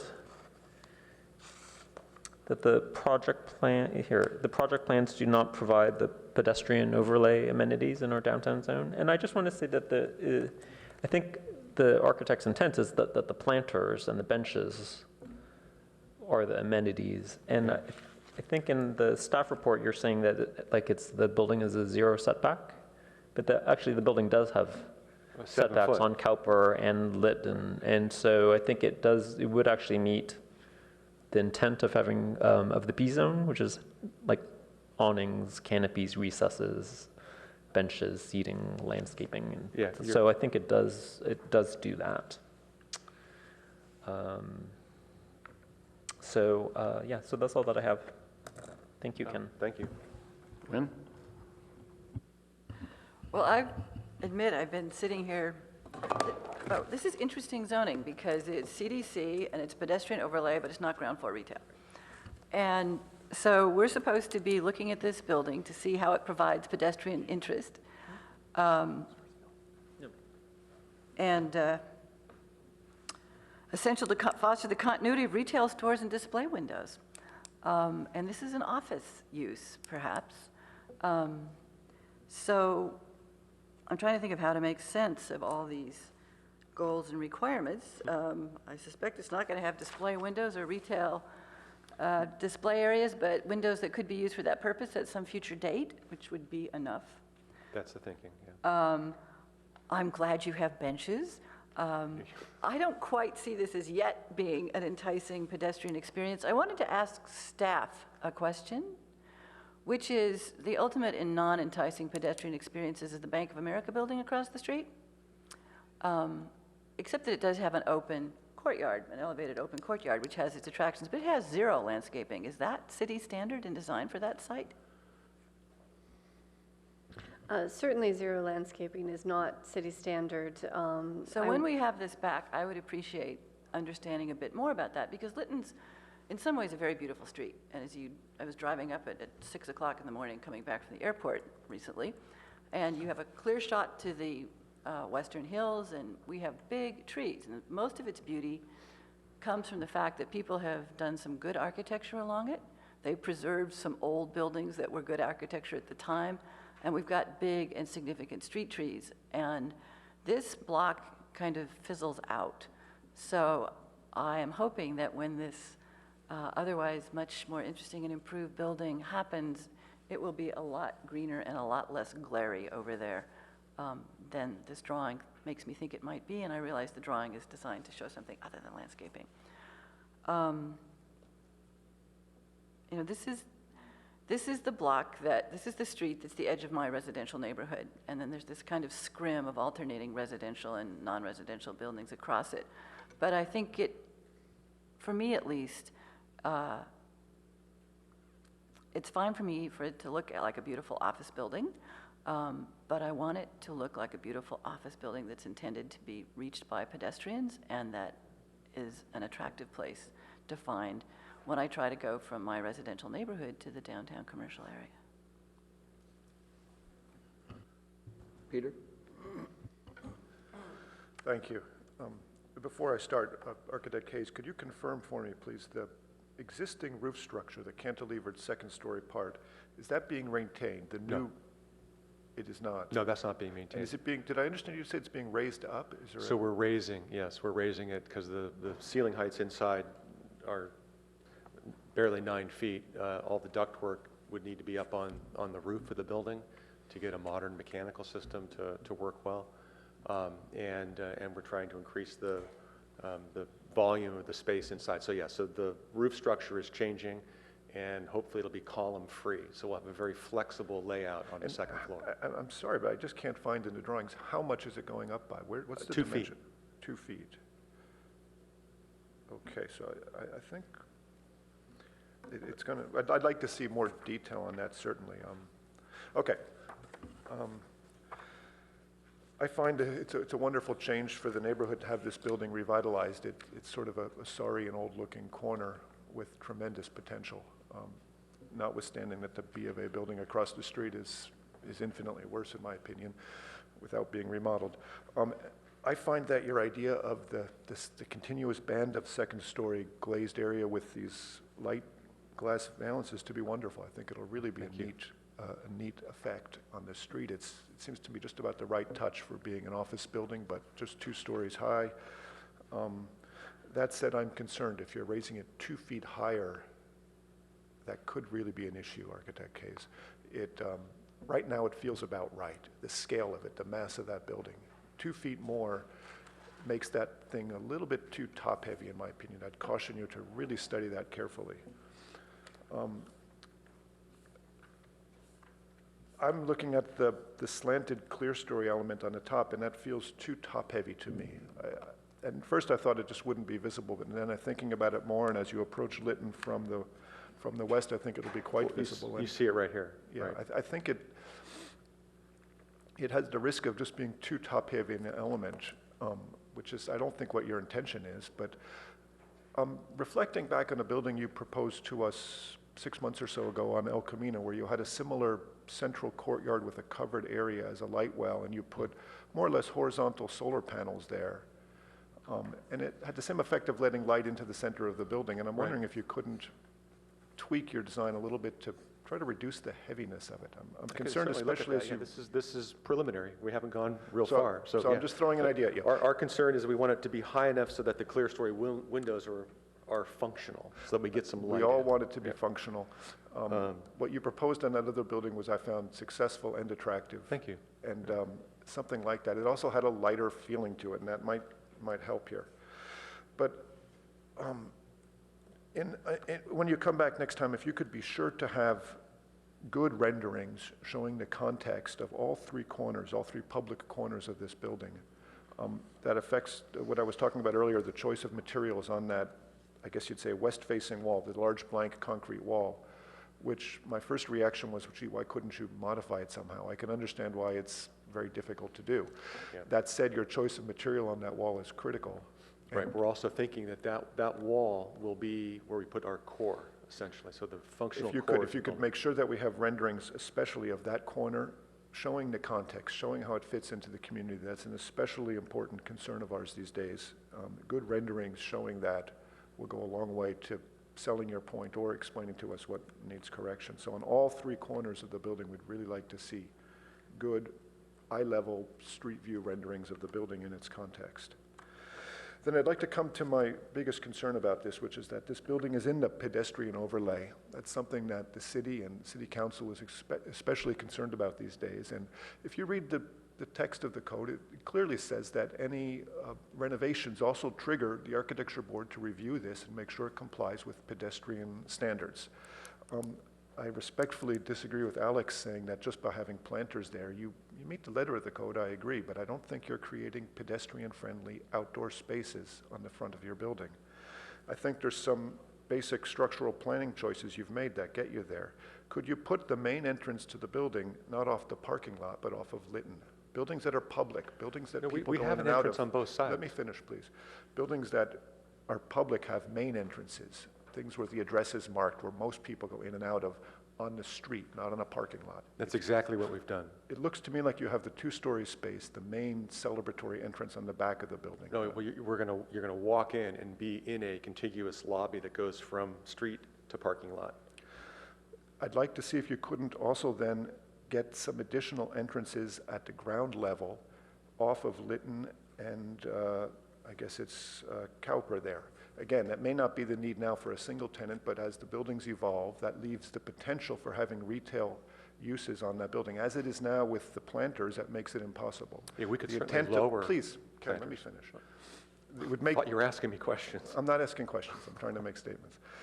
It would make it possible for future uses to be closer in conformance with the pedestrian overlay design idea, which is to make retail spaces, which is very much the intent of and the desire of the town now, is to save our retail stuff. Understandably, this is an office space now, and you have the right to keep it that way, but if you could make the design so it's possible to change it to future uses, that would be better. And that would entail some more entrances along the edge and not having a continuous planter, but rather some give and take, places for not just a bench, but a small seating area, an outdoor spot.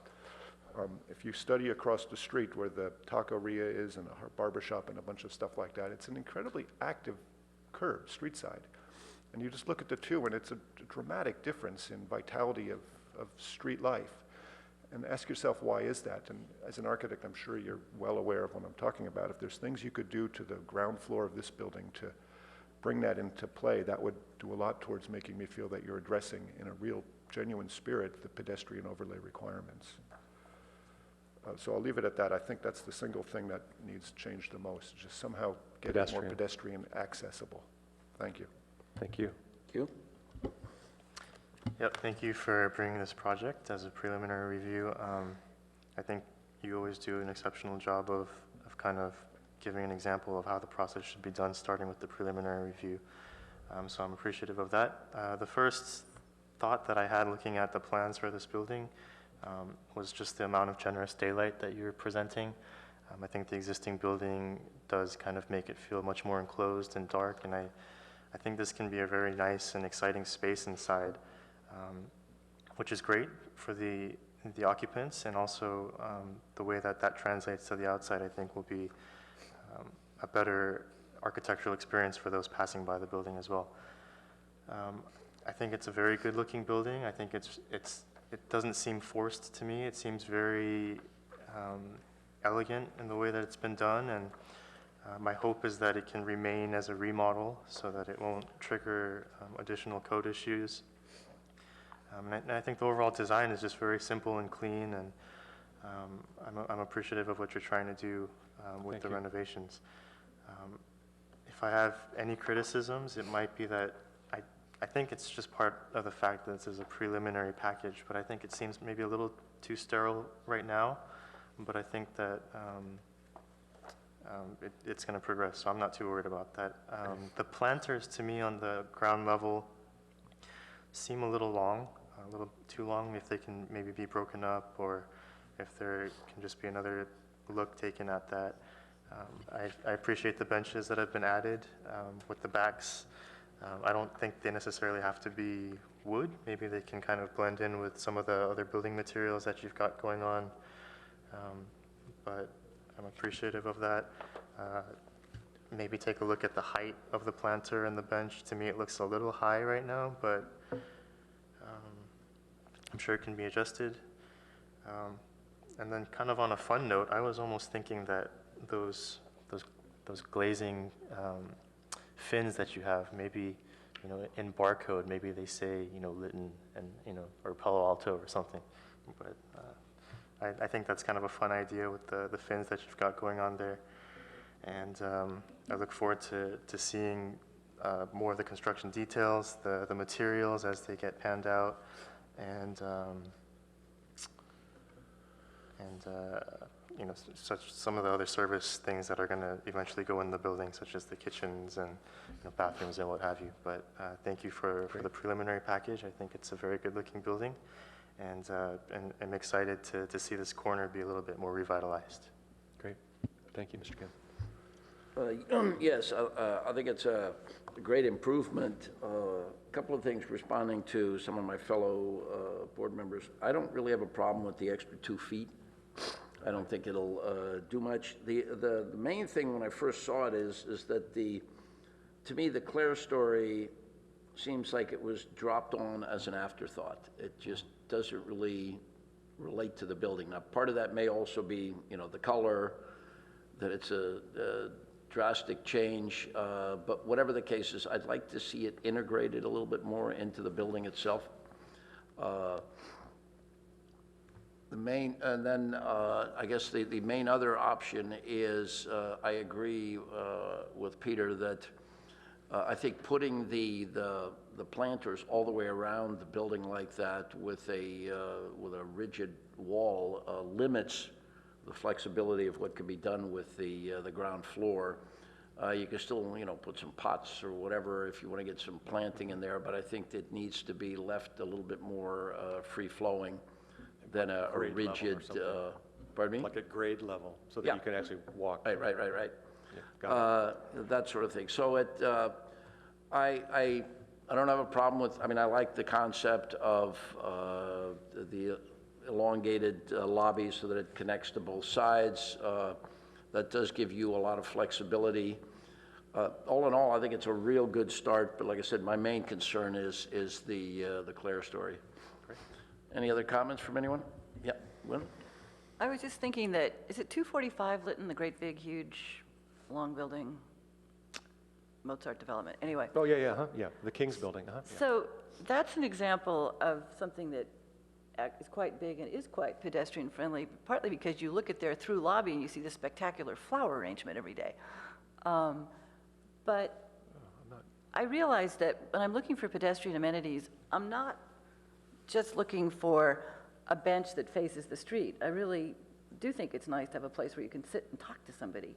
I'm thinking maybe we turn the benches and create alcoves. So that there's spaces that actually seem as though I'm invited. In this particular rendering, the landscaping looks like a moat. It's the opposite of inviting.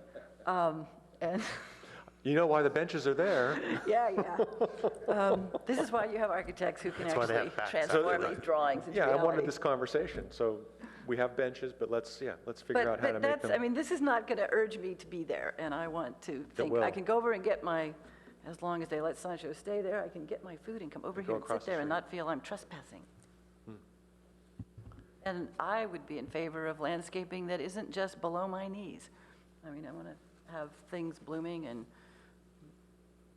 hummingbirds doing whatever they do at ear and head height. I'm serious. There's a lot of intensively used, you're not very far from the creek. There's a lot of bird life over there. Anything else from anyone? Okay, that's it. Great, thank you all Hopefully you for got your some comments. information that you needed. Very good, very clear. Question for staff, just when you come back. The reason I was asking the question about multiple and single tenants is because it seems that most of the projects that we see involving office space involve the elimination of small professional offices where people have therapy practices. I remember all the therapists emerged when we had a tax proposal, and all of a sudden we found out how many people actually operate downtown. So all those small consumer-serving businesses, and we seem to be eliminating more and more and more of that kind of office space. And I'm not entirely clear what kinds of uses the CDC district permits in this regard, but good to know what your views are when we see this again. Thanks. Thank you. Okay, with that, we will move to item 5. Public hearing for 203 Forest Avenue. Recommendation to the Director of Planning and Community Environment for the denial of an architectural review application for a 4,996 square foot residential addition above an existing 2,600 square foot commercial building pursuant to the California Environmental Quality Act, CEQA, Section 15270. CEQA does not apply to disapproved projects. Staff?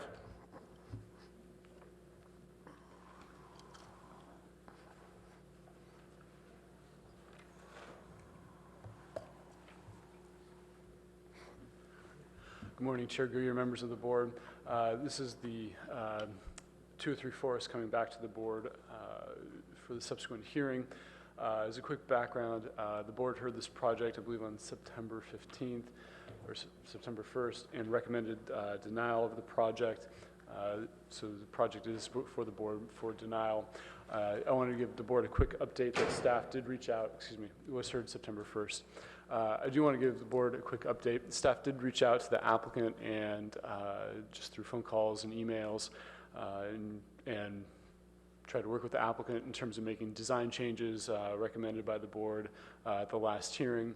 The applicant was just stated that they do not want to pursue any design changes and requested that it basically move forward to denial, or to this hearing for denial.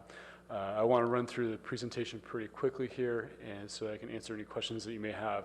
Again, as noted, the project is a 4-story building, the first and second floor existing offices, and the project proposes to add a 4,996 square foot residential addition to it.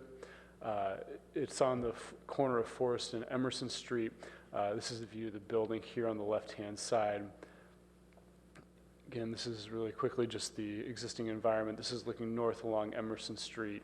As you can see, there's a taller building on the left side, but on the right side along Emerson Street, you're primarily looking at single-story, 1.5 to 2-story buildings. Again, view looking north on Forest. The project did come before the board more than just on September 1st. This was the initial proposal before the board. This is the site plan, again, with 2 parking spaces. It's a handicapped parking space over the curb with pedestrian areas located here in front of the entry, and then also here next to the covered garage. This is the building that the applicant is proposing.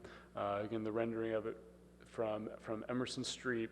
As you can see, it has a sort of a concrete mesh with a very sort of, I guess, modern design building on top with glass windows. As noted, the project encroaches into the rear yard setbacks.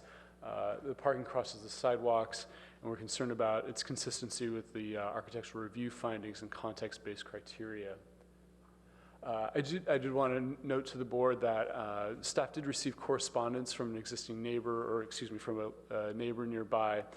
They noted that they were concerned and opposed the proposed project, and they might be here to speak on that. So based on this information, staff requests that the ARB review the project and move forward with the recommendation for denial. Excuse me, do you have a copy of that? I believe I requested that was sent to the board. I don't have a copy with me right now. Because we need to read that? It's not in the staff report. It was received yesterday. Sorry, that correspondence. We still need to read it. Okay, so I understand that the applicant is not here today? Correct, the applicant is not here. Okay. Yeah. All right, so I have one speaker slip at this point, so let me open it to the public. That would be Josh Davis. Josh, you have 3 minutes. Okay, thank you. Good morning. I'm here representing ownership of 647, 651 Emerson Street next to the proposed project. Ownership has asked me to read a letter. I have 2 letters. I believe both were sent to Mr. Adam Peterson, but I'll read one of them. It's from a preservation consultant, Marla Ferber. I'm a preservation consultant who has lent my experience to numerous historically significant buildings in Southern California. I'm a member of several historic preservation organizations, including the Los Angeles Conservancy, the California Preservation Foundation, and the National Trust for Historic Preservation. Since 1995, my company has been solving real-world problems that impact the restoration and reuse of historic buildings. I have been retained by the Saying Partnership, LLC, to provide input on the proposed project on 203 Forest Avenue. The Saying Partnership owns 647 to 651 Emerson Street in Palo Alto. The proposed project does not appear to maintain the scale and character of the land uses adjacent to this proposed building. A 4-story building adjacent to single or 2-story building with no gradual transition dwarfs the existing building. There appears to be no attempt to respond to the architectural context of the buildings along Emerson Street. The usage of materials in itself seems incompatible with context of the neighborhood. Furthermore, proposing a solid wall with no fenestrations or overhangs does not create a pedestrian-friendly experience, which would seem to be a conflict with Palo Alto's overlay zones. It is therefore my recommendation not to approve the current proposed project of 203 Forest Avenue. Thank you. Thank you. Is there anyone else who would like to address the board? Okay, seeing none, I'll close the public portion and bring it back to the board. When would you? Sure. I apologize to my colleagues for my legalistic tendencies, but when we turn down a project, I think it's really important, when we recommend that the director turn down a project, I think it's really important to articulate our reasons in a way that makes sense to us, that makes sense to the public, that makes sense to the applicant, and perhaps most important, makes sense to a reviewing judge, should it come to that. And I realize that we are just the first stage. This will go to the director, it may go to the city council on appeal. Would that be where it would go? So there are a lot of things it could do or be. So I tried to, and there are a couple of things that are important. One is judges do not flip through a file. What you do is you provide the record, which is a big, huge stack of papers and drawings, but judges do not typically flip through the drawings. And the law in California is that if we want our decisions to be upheld, we have to clearly lay out the specific facts that led us to the specific conclusions that led us to the specific recommendation. Of course, the law in this city also is you don't have to articulate every reason why you think a project is inappropriate. You can confine yourself to the ones that you consider most serious. So you have in front of you, I'm sorry it's 3 pages long, but it is a draft of what I tried to draw out of the staff's able summary of our previous comments. And it seemed to me that the things that leaped out from our discussion was that we don't believe that the design is compatible as required by finding 2, that we don't believe it's appropriate for the function of the project, that the amount and arrangement of open space isn't appropriate, that it doesn't exhibit green building sustainable design that's highly energy efficient, and that it has big problems with the, and I forgot to say this, no I didn't, it's got zoning inconsistencies. It intrudes into the we have an oddity in the code in which that there's a setback for the residential portion of the project, not for the ground floor portion, so it intrudes, as designed, it intrudes into that. That while the parking facilities design standards allow tandem parking in the downtown parking assessment district, the director has to find that this parking will serve the proposed uses. In our case, it's just one residential, well, actually both. And that they don't. The skinny tandem garage backing out over a sidewalk onto Forest Avenue and a handicap space backing into the corner of Forest and Emerson, neither of those designs conveniently serve the uses, and that it doesn't provide the pedestrian amenities required by the pedestrian retail combining regulations. And then I laid out in those bubble points what I thought were the comments we made in more detail. So I offer this as a draft of something that we might adopt in a way of explaining to the applicant, the public, and any reviewing bodies why we don't think this project is suitable for approval. I don't know if you'll agree with my analysis, but I thought it was a starting point. Thank you. Well, let me go out on a limb here and say that I suspect that all of us feel the same way. I've read the document this morning, so everyone is more than free to have some opinions or whatever. Or is someone willing to make a motion at this point for denial? I'll make a motion. I move that we recommend that the Director of Planning and Community Environment deny this application for an addition at 2003. Is it Forest Street or Forest Avenue? It appears both ways. Yeah, correct, Forest Street. Forest Street. I will correct that here. I think it shows up somewhere else as Avenue. On the basis of the findings of fact and conclusions included in the draft document dated November 16th. Okay, can I get a second from someone?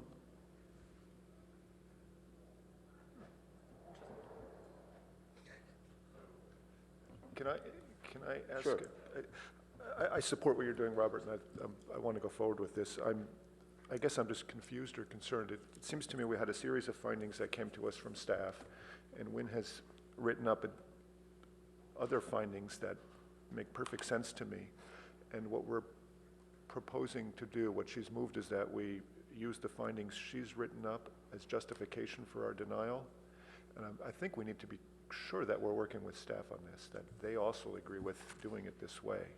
I totally take to heart what Wynn is saying, that we need to be careful, and she has much greater legal experience than I do, and probably most of us. The main reason I do this is because had changes been made to the documents, that any thought had been given to any of the comments we made last time, but they weren't. These documents are exactly the same. In fact, the dates still predate the last meeting, so I didn't really see the need to... I'm just concerned by what Wynn is saying about the form by which we recommend that it be denied, and which findings are used to support that. I support what Wynn has put forth here, but I really would like to be sure that we're doing something that's with Well, let me ask staff, advice. and should we include both sets of... No, I don't think that's necessary. What we will do is, so this is a recommendation of the board. A board member has presented some findings. If the rest of the board thinks that these findings make sense and is reasonable to justify denying the project, then you can make a motion on that.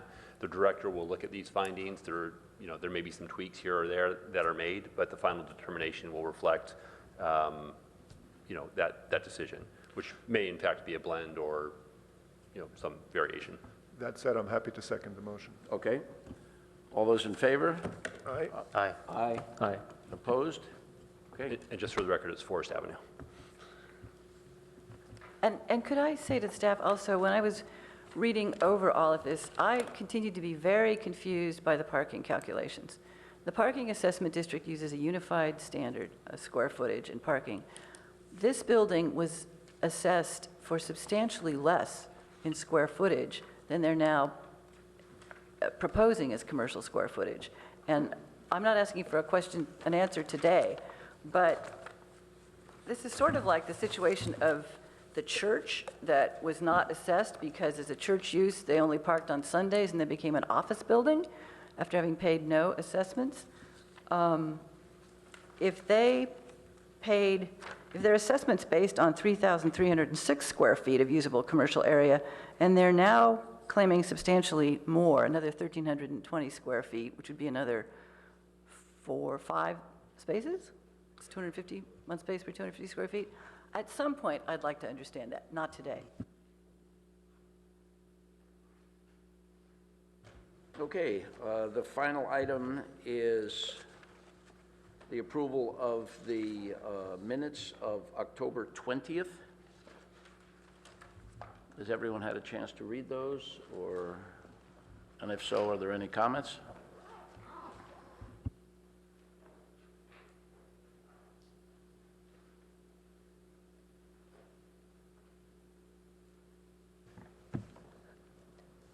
So I just had a general comment on them. So I think that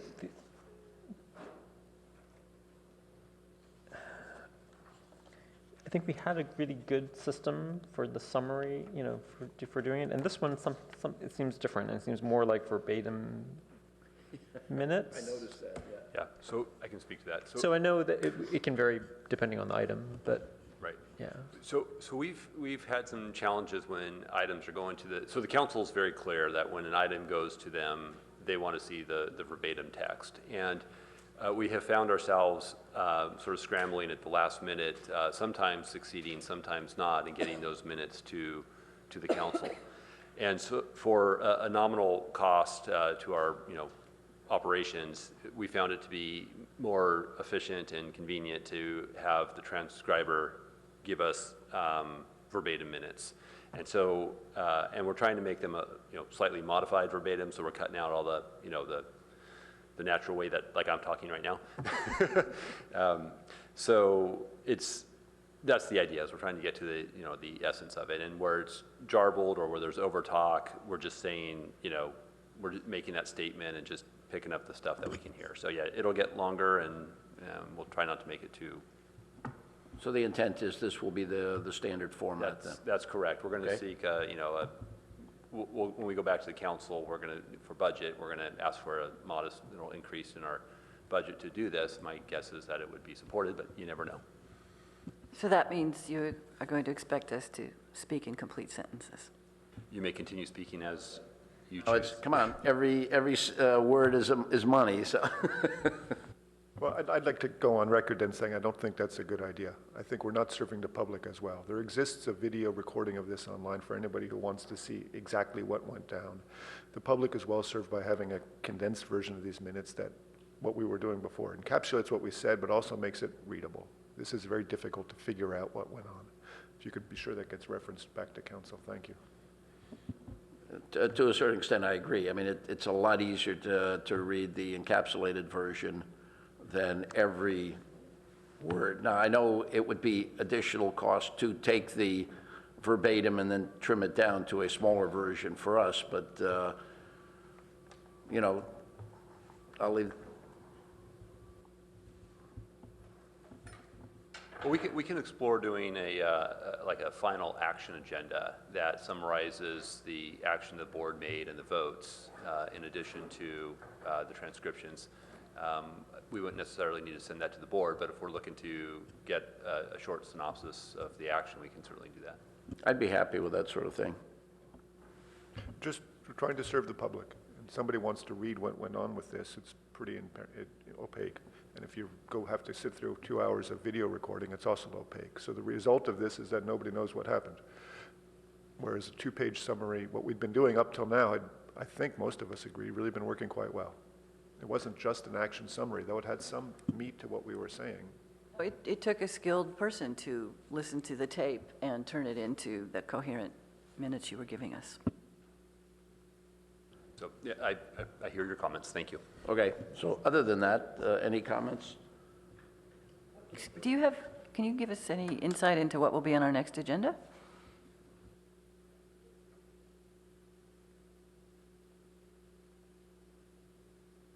And then I think if staff could also mention that the council reviewed or they took action on the ARB findings on Monday night. Yes, thank you. So to answer Board Member Firth's question, there is the fire station number 3 that is being torn down and rebuilt. I believe that is the only item that you have on your agenda on the 1st of December. That packet might arrive a little bit early. I tell you what, I don't mean to interject, but can we finish this and move on this, and then we can go into additional information? I'm sorry, finish what part? The minutes. Oh. We hadn't done that yet, so it, Okay, I'll so, move that we approve the minutes. a second? I'm sorry, for the record, I need to state the date, I think. I move that we approve the minutes for the meeting from October 20th, 2016. Can I get a second? Second. All those in favor? Aye. Aye. Opposed? I abstain, I wasn't there. I wasn't there, I abstain. So, yes, thank you. I'm surprised I missed that procedural piece right there. So, yes, as I'm confirming now, the fire station will be the only item on your agenda coming up. Oh, I'm sorry. You have a subcommittee item for the San Francisco Creek flood protection, whoever participates in the subcommittee process. And then to the other question that Vice Chair Liu had mentioned, the City Council on Monday did approve revised Architectural Review Board findings. We'll send those to you in an email. Obviously, this board had a lot of involvement, and we appreciate your help on that. We'll send these revised findings to you. They won't be effective probably until late January or February, but it should memorialize the concept that we've done with grouping some similar findings, but now they're all individual findings, and there's 6 of them, and I think it's going to get at some of the issues that we've been having to address. And could I comment that I really liked the revised format that you used on one of the reports we got? It looked good to me. Which I will have to go look at it Okay. and see which one it was, but I found it very readable. Thank you. Okay, with that, anything else? We're adjourned.